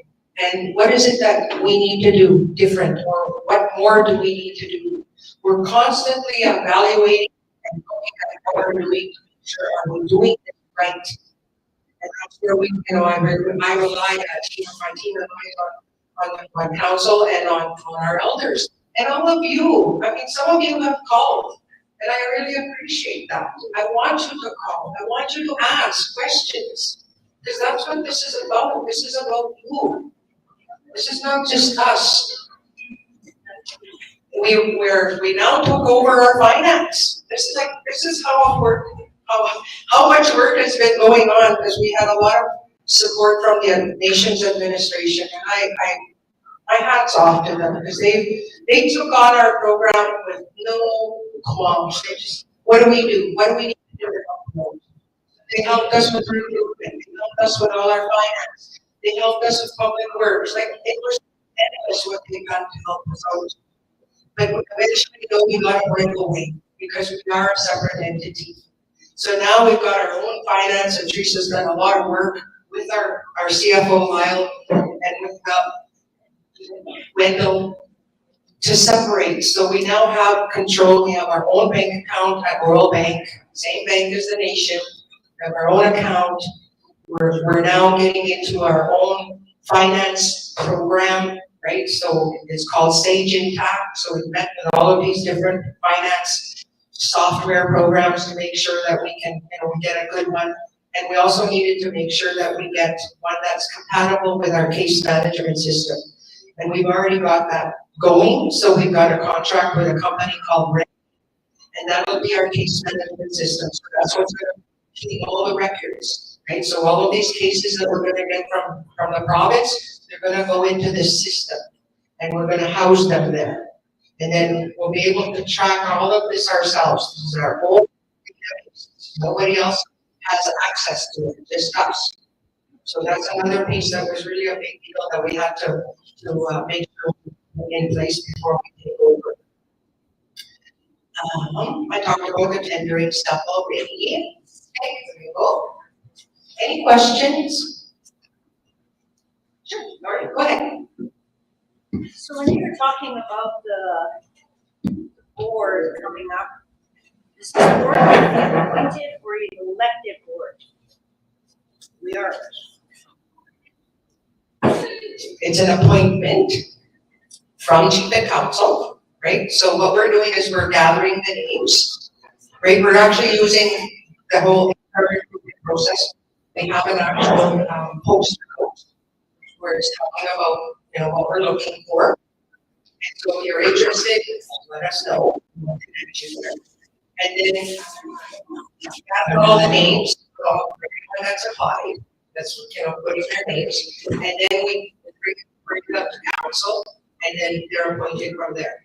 And again, it's up to 7 members for the board. And the same thing, 7 members for the tribunal. So the tribunal is going to be, like I said, more of a meeting resolution. It's more like, we're gonna figure this out together. It's not like you gotta go to court and you can get a lawyer.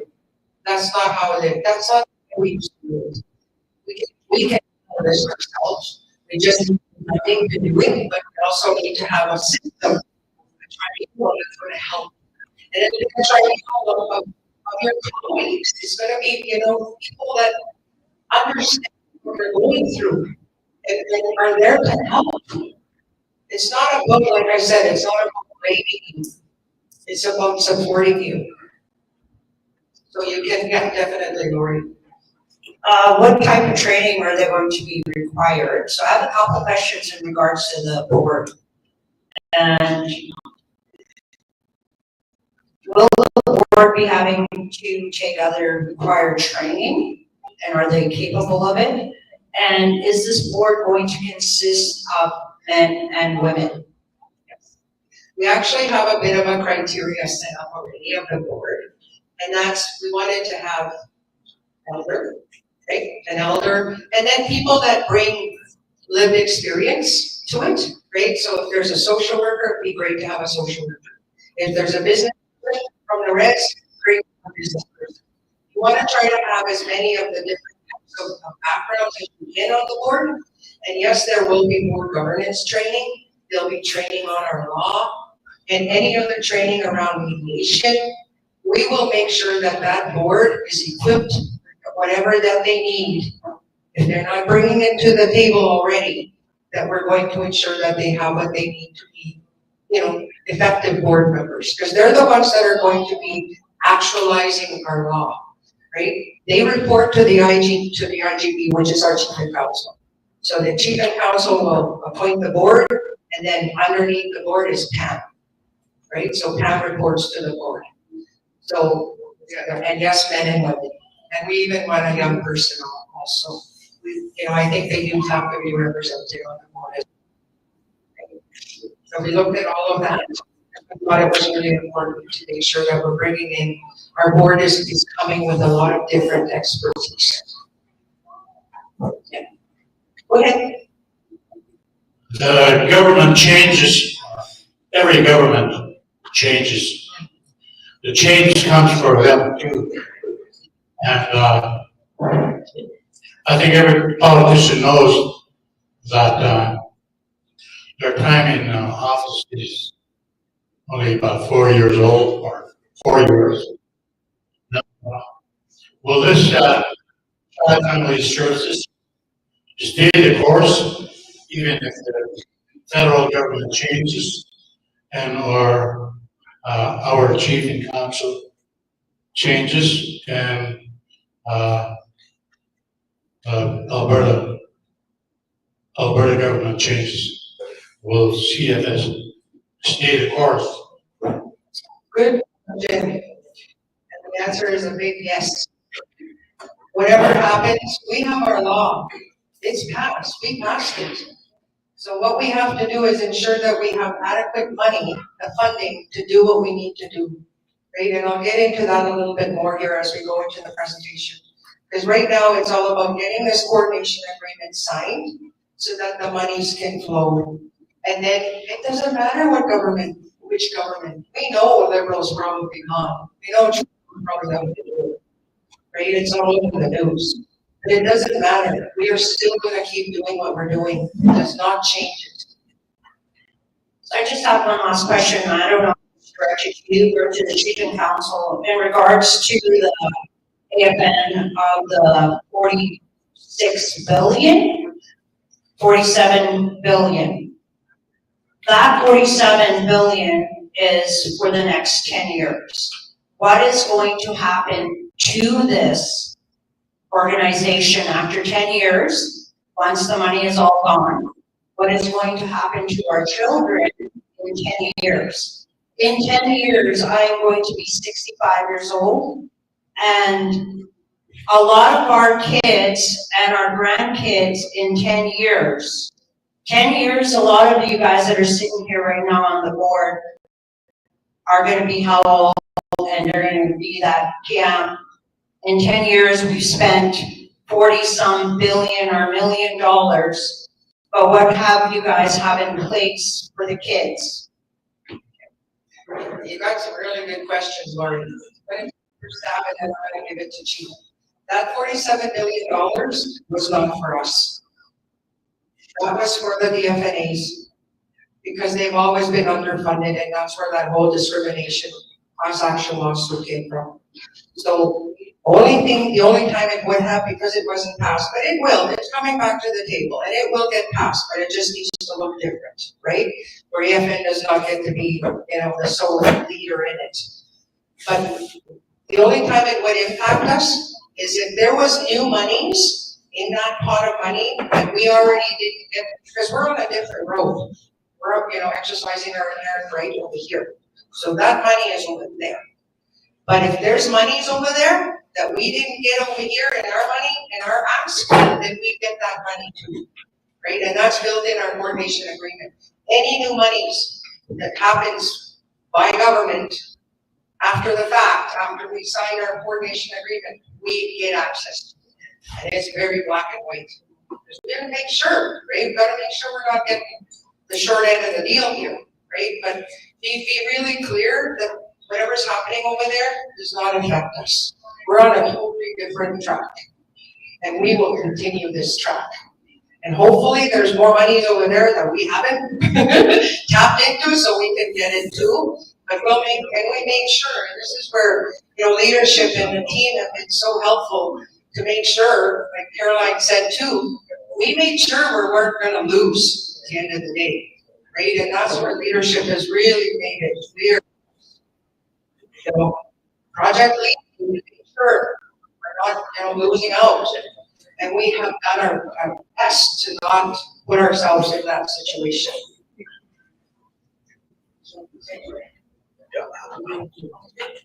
When it comes to our agreement, Lori, it will be later on today, it's gonna be a 5-year agreement. So the pros and cons of that is we don't know how much it's gonna cost right now when we take over our kids off the reserve. There could be a kid that needs medical needs that are, 10, 15,000 a day. We don't know. Yes, we are taking a chance, but the budget that we assessed, we put extra funds in there. So the pro about it is after 5 years, we could hopefully go back to government and renegotiate if we're running short. But the con about it is only 5 years, like Fred was talking about earlier, do a 10-year agreement. Well, we didn't want to do a 10-year agreement because we don't know the cost yet until we officially get a hold of our kids that are off reserve and we know a better idea. Those are the pros and cons. This first agreement is only 5 years, so if it's not working for us, the future chief and council will have a negotiating contract. That's a pro. Thanks, Chief. Yes, exactly. It's only for 5 years, and then yes, we will be going back to the government. And we may, when we get to that page, maybe it's coming up, the money side of it all. But over the next 5 years, as Chief said, we will have a way better idea. We don't know what's, we're just new. We're just like babies, just growing up here. We have to figure out what all the costs are. But we did do a lot of work to determine what are those high cost cases. Right now, we have 8 of our young people, our kids, that are in provincial care that are really high needs, and their costs are like for one of them is $200,000 a year. 8 of them we have.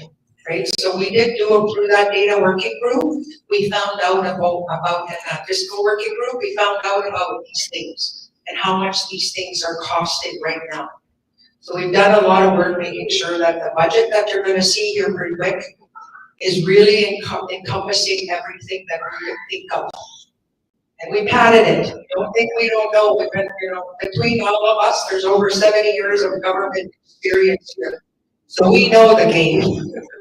So we made sure that we padded the budget because we knew that they were gonna come back and challenge us, right? So that's all, that's just the way government works and that's just the way it goes. So we were prepared to negotiate and that's exactly where we're at this point right now. So these are some, sorry, go ahead. Just want you to give clarity on that 47 billion, how it's going to be split up. Half of it is going to compensate the other half for a year. Yeah, for all of Canada, yeah. But the compensation side is protected, yeah. Yes. Yeah. Oh. So part of the reason I just wanted to talk about the coordination agreement a little bit. So part of it is, like I said, making sure there's a commitment to continue to work together, holding each other accountable, making sure our kids get what they need, get the services they need, and that's spelled out in the coordination agreement. And then of course coordinating jurisdictions, our roles and responsibilities between Canada, Alberta, and us. The transfer of legal authority, that's that whole transition piece, right, where we're going to take over the files. And once we enact our law, then we're going to have a celebration here in the nation. We're going to have a celebration once we get to the point where we actually can celebrate after we do fighting. And then the fiscal agreement is not with Alberta. So the coordination agreement is with Alberta and Canada. But the fiscal agreement is only Canada. Alberta is not putting any money on the table. And that's part of the problem that we've been stuck in. And we'll get into that in a little bit. Okay, go ahead. I'm going to hand this over to Dennis because this is part of his lobbyist work that he does so well. This is some of the stuff that we've been experiencing between a fight between Canada and Alberta. Yeah, thanks, Arlene. And we wanted to put this in because, and you've heard some comments about difficulty with Alberta and we've been fighting lots of things. So it's no point not being transparent. We should tell you about what's going on. We think that we've navigated through this. It's been difficult. The whole thing's been difficult. I don't think I can put words the number of hours and the amount of work that this takes. I do land negotiations, I do treaty negotiations. This is the biggest project that I've been on, one of the more difficult ones, and I think we come to a good conclusion on this. So just to go back and reset, because we say coordination agreement and C92, just to be clear on what this is and what it means, the positions of the two different governments. The federal government finally did something pretty good for First Nations with Bill C92, and we'll remember this was George Wilson and Jane Philpott, who left something behind. It was very powerful before they got ousted by Trudeau and left strong Indigenous women to prevent Jane Philpott from protests after Jody was gone. This is legislation that they left behind, and there's nothing like it that I've ever seen before or since. This goes further than TFNAs and education agreements and health agreements. This legislation starts from a place that says we recognize that First Nations have the inherent right over their children and families. And that's the basis of it, and that's the starting point of this bill. You don't go under Bill C92. You don't need Bill C92 to have that inherent right. Your rights don't come from Bill C92. The law says we recognize that you have it. Before this, after this, during this, you have that inherent right. And then it says, well, what are we going to do about it? And again, you don't need C92, but they said we're going to give you some tools to bring that inherent right to life. So you can go with your file and write whatever law you want. You can create whatever vision you want. There's no government in the room when we wrote this law. There's no government in the room when we created this program. And then all you need to do when you're ready is put the governments on notice that you're going to assert that law over them. Then they encourage you to develop a coordination agreement. That's important because we're changing a system that's been entrenched for 70, 80 years in Alberta. We're doing an entire system handover from one jurisdiction to another permanently. So we should have a plan. You don't need a plan. You don't need to have it. We can assert this law tomorrow. We can walk out of this room and assert this law tomorrow, and it will become a law. But it says, write your law, put the governments on notice, try to develop an orderly transition. And that's essentially what a coordination agreement is. And once you've tried to do that for 12 months, whether the province likes it or not, your law takes over, and your law becomes paramount to their law. And your law becomes paramount to any other federal law that's in place. And if there's a conflict between those laws and your law prevails. If there's a conflict, if you're trying to do something, it says the Indian Act, it says you can't do that. Your law prevails over the Indian Act. It's the paramount law, recognized for what happens with the children and family. You assert that, you get a 20 points of notice, take up to 12 months to try to do a coordination agreement, and at that point, whether you got it and you're satisfied or you're not, you bring your law into force and it takes over. Chief and council have wanted to do this in an orderly way. They wanted to say, hey, like, we're not transferring pump jacks and roads here, we're transferring lives and families. And so we want to have a really good transition plan for how this is going to work with the provinces. But the provinces didn't like this law. They fought it. They said, you can't write this law, Jake Philpott, you can't do that to say that they get to take over us. We control child welfare. And they fought that way, and they took it all the way up to the Supreme Court of Canada, and they lost. The Supreme Court of Canada upheld this. There's no pathway to challenge this anymore. Your law becomes paramount, and it's upheld by the Supreme Court that this law is paramount. So Alberta has to do this whether they like it or not. And Bill C-92, again, it's not the source of your right, but it gives you a tool that is in the laws enforced. It's recognized by the province. It's recognized by hospitals. It's recognized by schools. It's recognized by the police. Your law becomes literally enforced in every meaningful way that matters by going through this process. So we're pretty confident with the plan that we built, the coordination agreement that we built, the transitional plan. We've dotted every I and every T. There's about 70, 80 pages of agreement. We're literally down to one paragraph that if we get agreement on it in the next couple of days, we can be done this process very soon. We're down to the last paragraph. And once this law takes over, it takes over for the province whether they like it or not. Unfortunately, Alberta, we have to deal with a conservative government that still is backwards on some Indigenous rights issues. So they're saying we need to be clear of this agreement. We're doing this essentially because we have to, not because we want to. They know that your law is paramount and they'll recognize it. They haven't agreed as a province that this is an inherent constitutional right to law and it's going to take over, but we still don't agree that it's your inherent right. We think we as a province still have rights. And we say to that, thank you very much. You can be backwards and live in the last century if you want to, but we don't need you because our law is going to take over and you're going to hand over our kids in place. Canada recognizes your inherent right. Canada supports your agreement. Alberta's not funding, but Canada's stepping in with funding. We've added in all sorts of legal protections to make sure that there's nothing that in this agreement that can take away or diminish your inherent rights or treaty rights.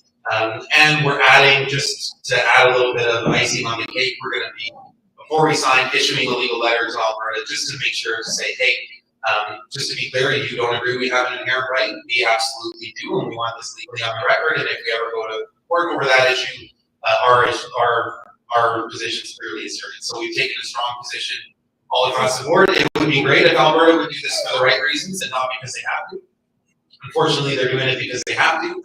But whatever, they've been discriminating against you for decades, and they're about to lose their control completely, and you're about to have a law that takes paramountcy to anything that they do going forward. And once your law is in control and the kids are in your hands, good luck anyone ever turning that around and taking it back. You'll see them in court very quickly. And we've seen your Supreme Court victories, and we've seen what happens in court. You'll win, and we've got a lot of confidence that once we get this done, it controls back where it should have never been taken from. It's not going anywhere. But we've had a difficult province to deal with all along the way. But good work on everyone. It's intense. Thank you, council. It's uncomfortable for me to be in a difficult situation. I know when I first came here, I had some brilliance, Hank and JR and Fred and lots of folks who were like, who's this guy? And I just said at the time, listen, I'm gonna work my butt off for you, and don't trust me, but hopefully you'll see through my work that I mean well. We've had some really difficult conversations to get through this, and like she said, it's not absolutely perfect, but it is the fundamental change that changes everything for Driftpile once their laws in effect. So that's where we've been at with the positions of the three governments.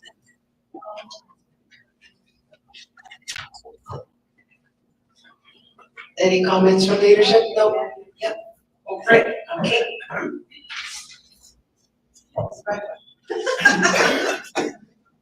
Thank you, Arnie. I just want to make a comment and a suggestion, perhaps I made to leadership as well as the coordination process. I was thinking in terms of laws, we have an understanding, or at least I do, of what the elders talked about when they talked about our laws that have been around for forever. And being that we're living in this current colonized system that never did recognize or acknowledge our ancestors in our laws. So the elder I spoke 2 years ago said it this way: we have two sets of laws that we need to consider. One law is the man-made law. And in this country, developed laws through their system, parliamentary system. Someone writes up a law and puts it in a bill, parliament, as far as I understand, and you vote on it. It goes through a series of things in the Senate. So, and in our traditional way, we have always had these teachings and understanding transferred through ceremony about our laws, ceremony. And they call that Kinosew, the Creator's laws, which as Indigenous people on our land, we have lived by those laws for eons. Until we were, confronted with the newcomers, the colonizers, and they started to take over our land. And so I was just wondering if we could maybe set up a system or a way in which we could embark on some of those, that word that defines or at least some sort of research on how can we do that parallel to the man-made laws. In my world, the Creator's laws are paramount to any man-made law. But there's not a lot of understanding or teachings around that I'm aware of in our communities. And I would think we are smart enough and we can think for ourselves, very coherent enough to develop a series of engagements to do that, to look at these laws, because at the end of the day, they're both equally important, and we can discover, I think, through our laws how to relate to one another, how to bring that respect, that human dignity, that way of being that's both spiritual and communal with a high standard of respect. To see it in our language, I would entertain setting another committee, or because we're meeting into the justice these man-made lots. I've been in justice for many years, working in Corrections Canada and so forth. And I've been involved in understanding those kinds of systems. So I would entertain to have in this process sometime during the next 5 years, or even starting for 5 years, to develop that side of it, where we fully understand what we're talking about when we talk about our laws. If you go to the government and say we have laws, they don't even understand or even believe that we have laws. You know. So what are we really talking about here when we talk about our laws? We gotta have an answer. When you talk about sovereignty, to be sovereign, you need land. You need to have land. You need to have your own culture. You need to have your own language and your own spiritual belief. And what has sovereignty? They have church or different religions that they define and say they are sovereign. Well, we are sovereign people, have been for thousands and thousands of years. And we don't need the government to say that we aren't or we don't have this right. It's inherited to us. If we understand ourselves and understand how we can go about making this better for our children, those laws are very, very critical in this situation. Because what you're up against, not only the Alberta government, but you're going to run up against their justice system. The laws are going to be brought up. Whose laws are you? Right now, I just had a meeting in Ottawa recently. I saw the Commissioner of Corrections, and they invited this lady that was part of the policing across Canada, the tribal policing. Lakeshore policing was brought up in that meeting. And they described the relationship between those police forces and the RCMP. And the RCMP to come in and enforce any of those, let's say we want to enforce our laws in this situation. Are they going to come in and help us, or are they going to fight us on those bases? We have to think about this. So I think we can simultaneously create a justice committee or a justice portion of this to address that within this process.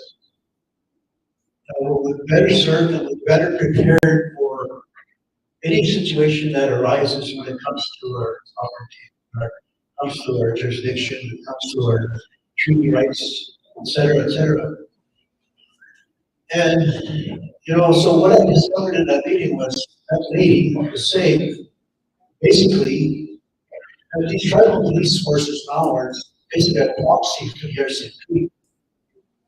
So in other words, they have to follow the rules and regulations and the laws that are the province and the feds are utilizing in our nations. It's so different than in city Edmonton or a small town when it comes to enforcing those laws. So they look at our nations the same way, which is a community. If you remember, what's the reaction of the regional police when something happens here? Some of our members are shot under striker situations and killed. I remember the regional police were involved in that process. They weren't there to back up our people. They weren't there to protect our citizens necessarily. They were there to enforce the laws, the RCMP follow, all that kind of stuff. So I'm just throwing it out there. I'm not saying one way or another which is going to be the best way to go, but I think we can, take a parallel approach, chief, and council to look at some of those kinds of issues, especially when it comes to enforcing our our laws here through CFS. Thank you. Thank you, Fred, and I entertain your suggestion. I think we definitely need to look at the justice piece of this, which is the tribunal, which is again what we're currently forming and making sure that we are going to do this right and that it's done our way. So I welcome that suggestion, Fred. You guys, April, did you have a comment? No, there you go.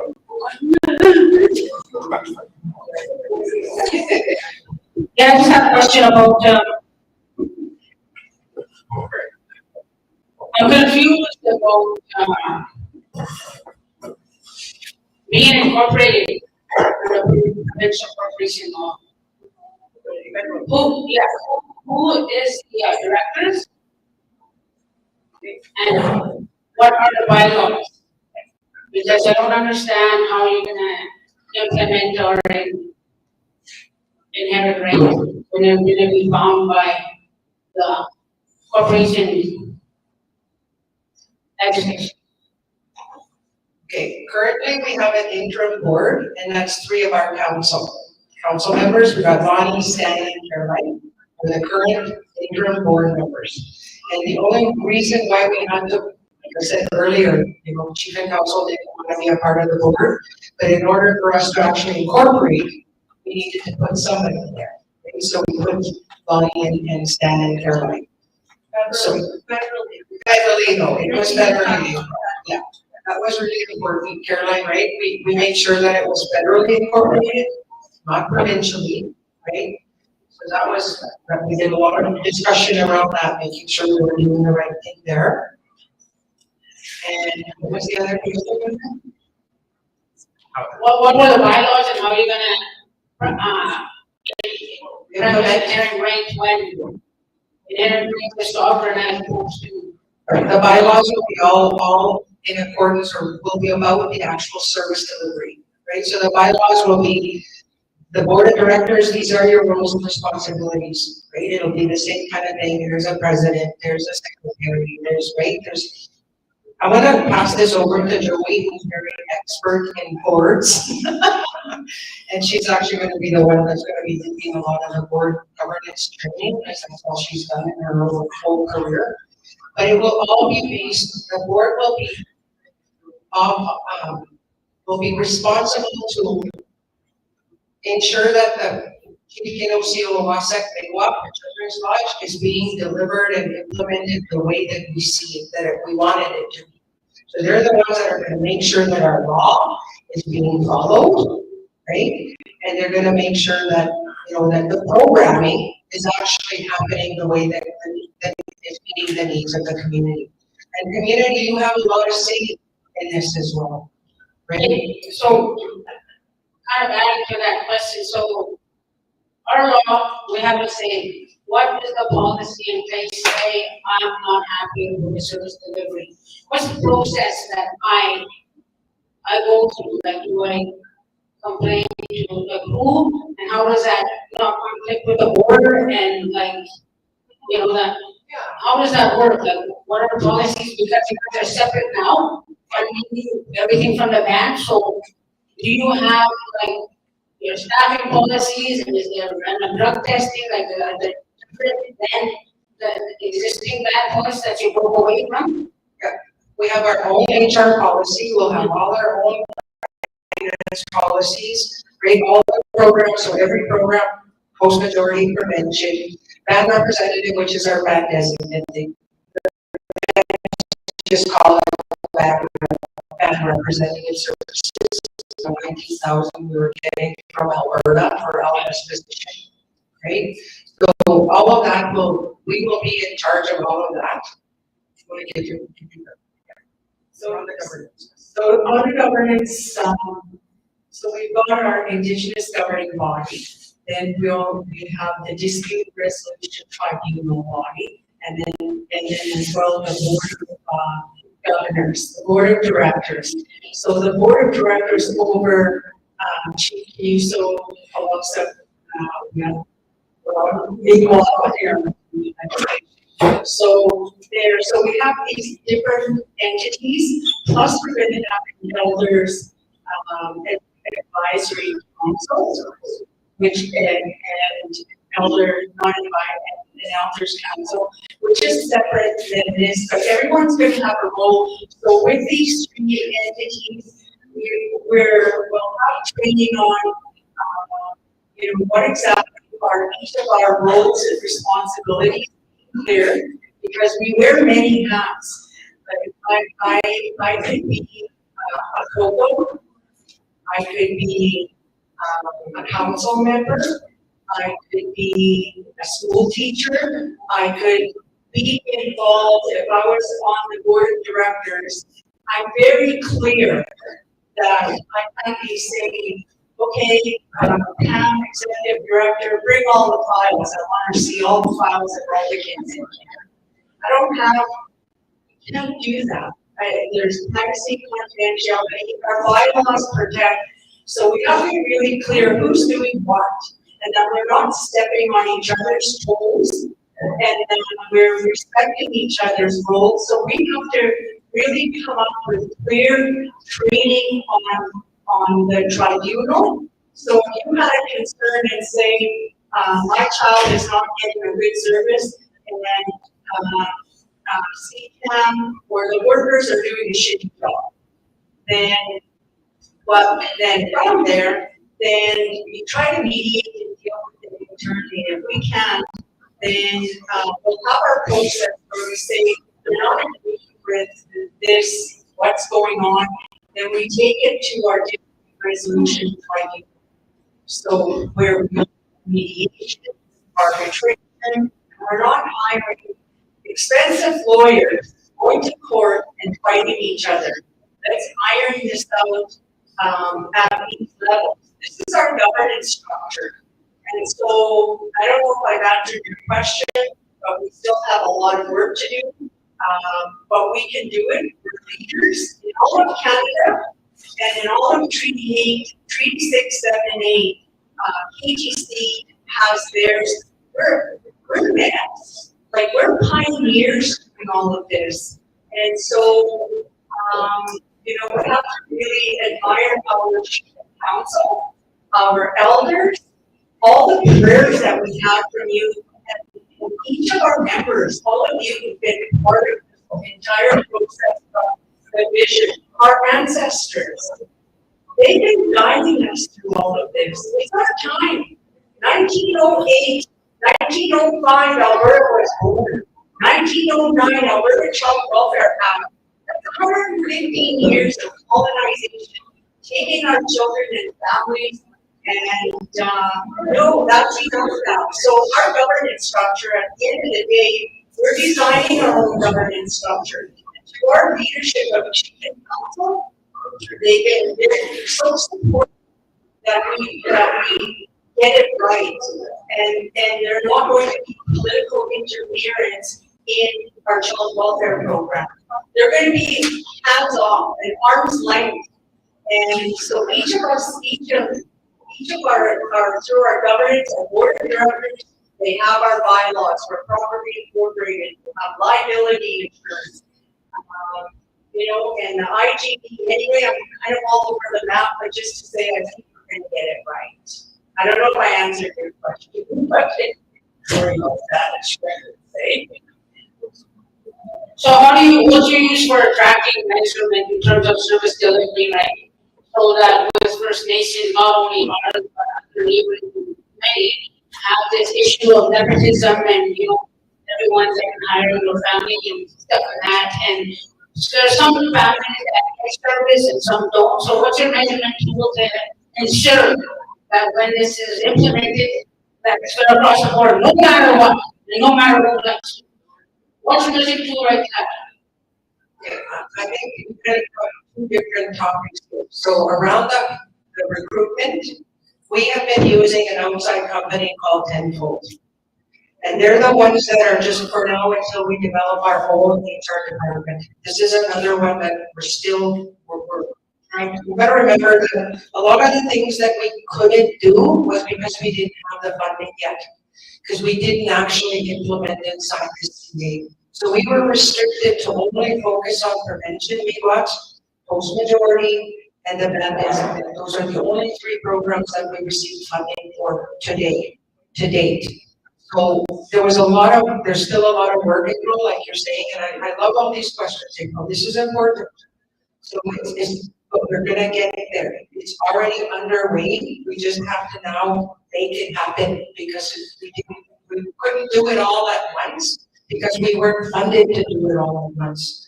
We could only do it one piece at a time, which is, again, government controlling our every move.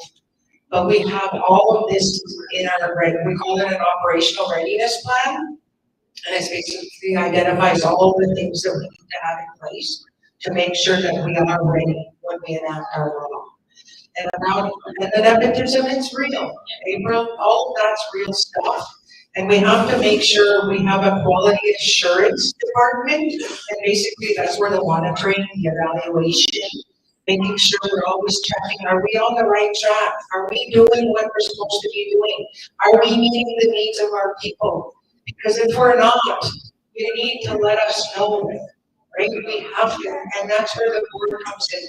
If you have concerns about the vision or what's going on with the agency, with Children's Lodge, then we need to hear it, right? So the board needs to hear, because that's their job too. They're the visionary. They're supposed to, chief and council tells them what they want us, how they want to see this program go, and then the board of directors makes it happen, right? And they're the ones that are accountable at the end of the day, is the board of directors. So if there's any concerns from the community, then that's where it should come, right? It should first of all come to Pat, because I mean, at the end of the day, you've got to make sure that everybody's kind of in the loop and knows what's going on, so they can deal with it, right?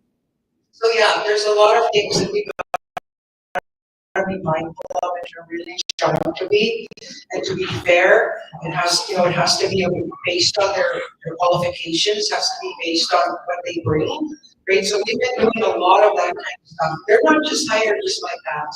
They go through a whole process, HR process, just like everybody else that normally goes through HR. It's recruited.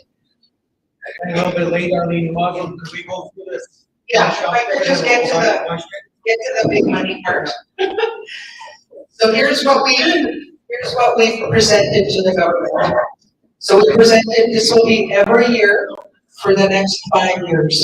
So 35 million is the budget that we presented to the Government of Canada, IFC.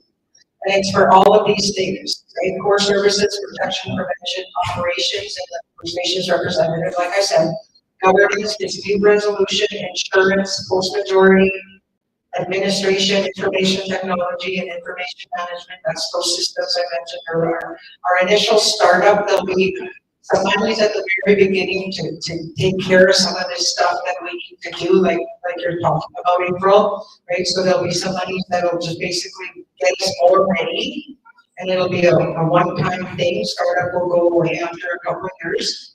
And then, of course, the operation and maintenance of all of our buildings. So 35 million is for the operations of all of these things. And then another 35 million to build the buildings.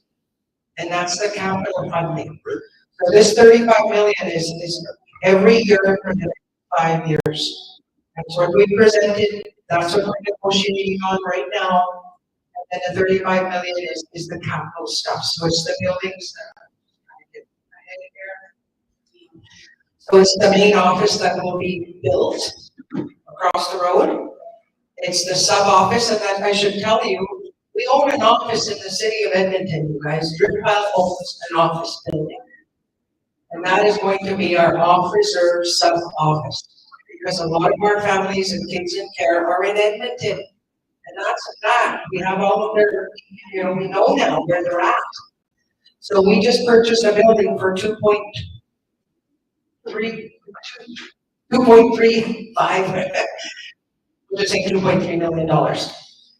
So we're actually just in the midst of, we've already put a 10% down payment on it. Funding is coming from the Government of Canada through the Canadian Human Rights Tribunal, capital money for 75% of that building. Right, 2.5 million, 50, okay, we were negotiating. So the building is actually by the Costco, by the, what's that casino? Yellowhead Casino, down the road a ways, but it's right off of Yellowhead, it's really easy to get to. So we actually take possession of this building in January. So between now and January, we're gonna get some renos done. I'm actually putting together a tendering document right now so we can actually get contractors to bid to come and actually do the renovations in the building. And there's some other stuff that they need to do on the roof that came out of the inspection. So all of that ISC is still going on. ISC is providing a good chunk of the money for that building. So that's another, a big plus that we've done. We'll have housing for the post-majority, so housing for our young people here in the nation. We'll have housing in the city of Edmonton, where we're looking at a fourplex to help some of our young people that have no home. So there are two buildings we have now. The one we're in over here, the new one, that'll become our governance lodge. So that's where the board of directors and the tribunal and the children's advocate, we're gonna have a children's advocate to make sure that children have a voice too for themselves. So they will all be housed once we move out and the big building is built, the permanent main building, then that will become a governance lodge.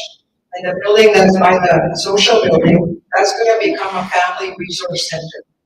So that we can have all kinds of resources for families. Which is kind of the same as the family link centers in the library, for instance, right?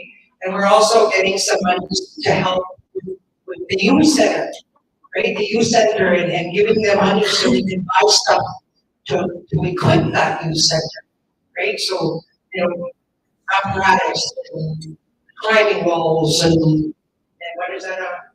Ninja course, and right? So we've got built in some monies there. We're gonna have the 4 little trailers there that are where the old gas station was. Those are gonna be a food sovereignty program. So there's going to, it's kind of like a food bank, right? But we're going to house and teach, how to do, the drying. They ain't gonna be me, because I'll learn to do. But it'll be our elders and our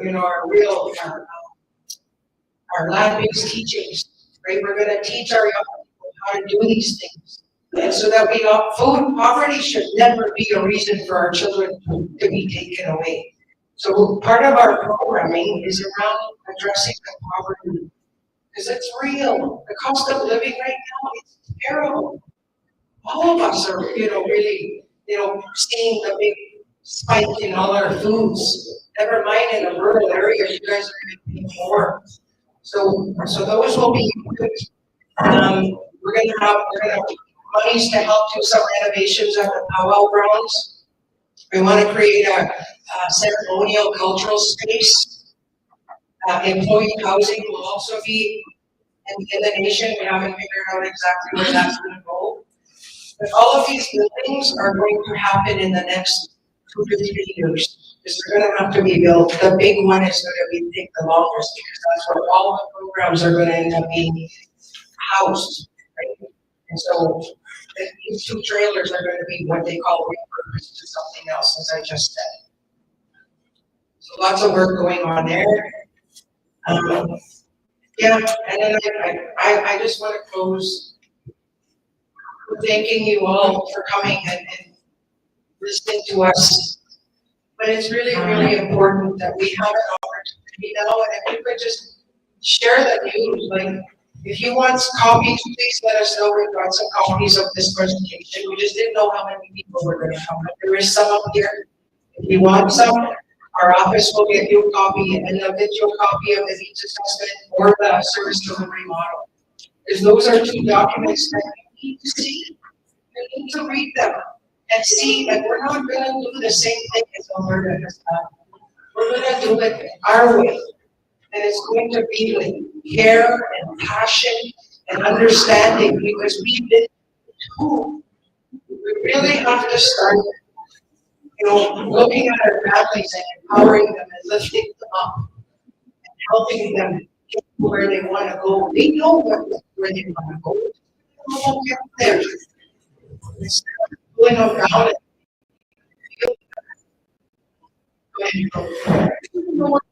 Transition for, regional council and our province is here. Is there? We'll probably take the FNA's cases over first, right? Because they're here, they're home, right? The plan is, which ones do we want to take over? Clearly, we want to take over the ones that we are now, right? And Jackie will not be in charge of it anymore. Once we take over, she's part of the transition process, so she's gonna be part of this. She follows the provincial law, okay, so she has to abide by, our law is empowering the law, she's following, okay? So she's been a part of our conversation, she's very aware of what's going on, right? We actually do utilize her when we can, our majority, who are not, she goes to the system. We're trying really hard to work collaboratively and good because, you know, that's what she put in the provincial law. It's not her problem to be at the booth, right? It's just not fair for her and all the other companies in the province. Thank you. Yeah, I just want to share comments about the almost I've been in this game for a long time, administration. Every union arrangement always has terms and conditions. Always has years on it. And 5 years is pretty long. And it's because of the bureaucrats that are across the table from our leadership or from our staff. That's what they're put on the table. A lot of times, leadership, myself included as the past administrator, tried to get years on the issue because it looked good. They believe that jeopardize our American rights. But to include the cost of living, the numbers is always adequate. And when it comes to the traditional component of the board and the powers, my vision is that I see this particular the CKAM Mikiwahp taking over the role of the province.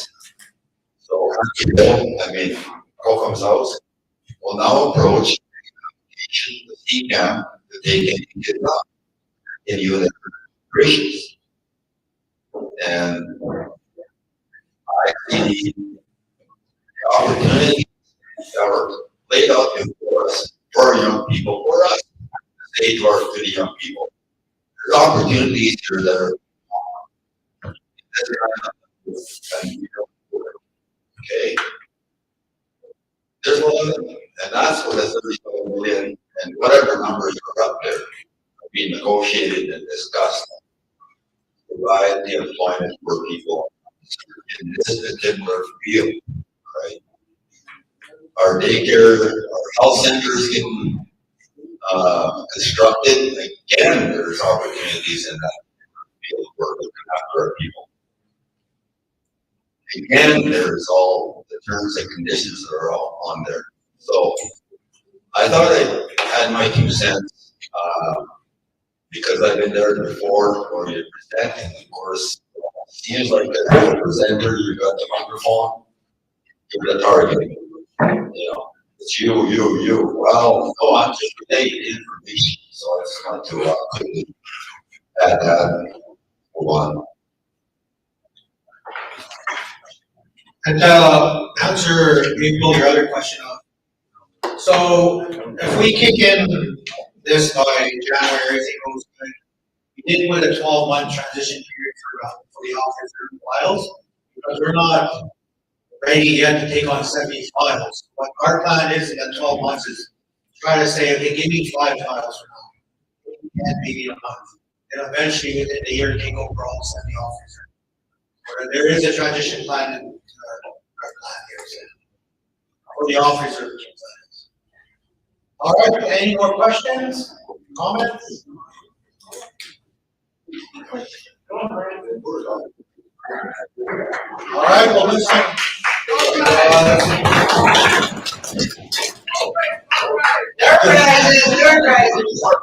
There's some door prizes.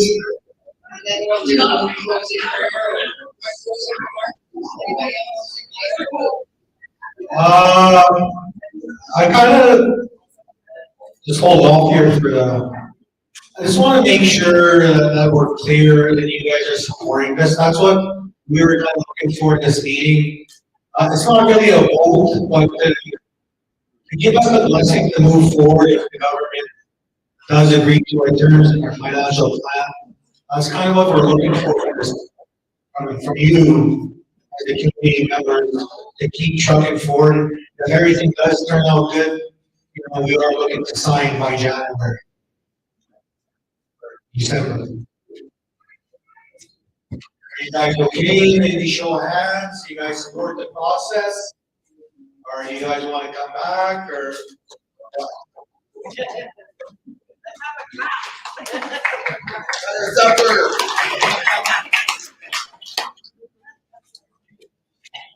Okay, I see a few hands, but not. How do you guys want us to approach this? Then our plan is to also go to Prince George and present the same thing to them. Hopefully in the next couple of weeks, 2 or 3 weeks. Where it snows too much and there are many too. So there is an officer meeting as well.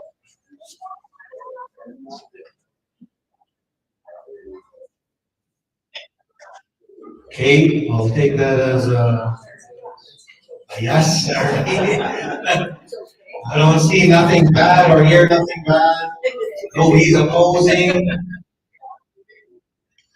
Okay, we'll get into some door prizes, then we'll close this meeting up. Maybe we'll do closing prayer, and we'll get to all the door prizes. Angeline, you want to do closing prayer?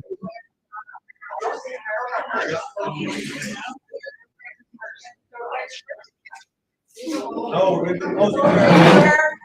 Closing prayer first. Oh, okay.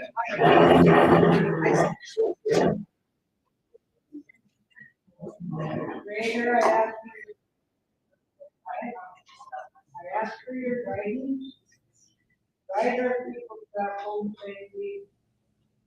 Let them not run into any obstacles that we provide. The third blessing, I thank you. Thank you so much, Angeline. Thank you, my elder. All right, we'll finish up with some door prizes and send everybody home happy. Win, I guess. All right, orange tickets.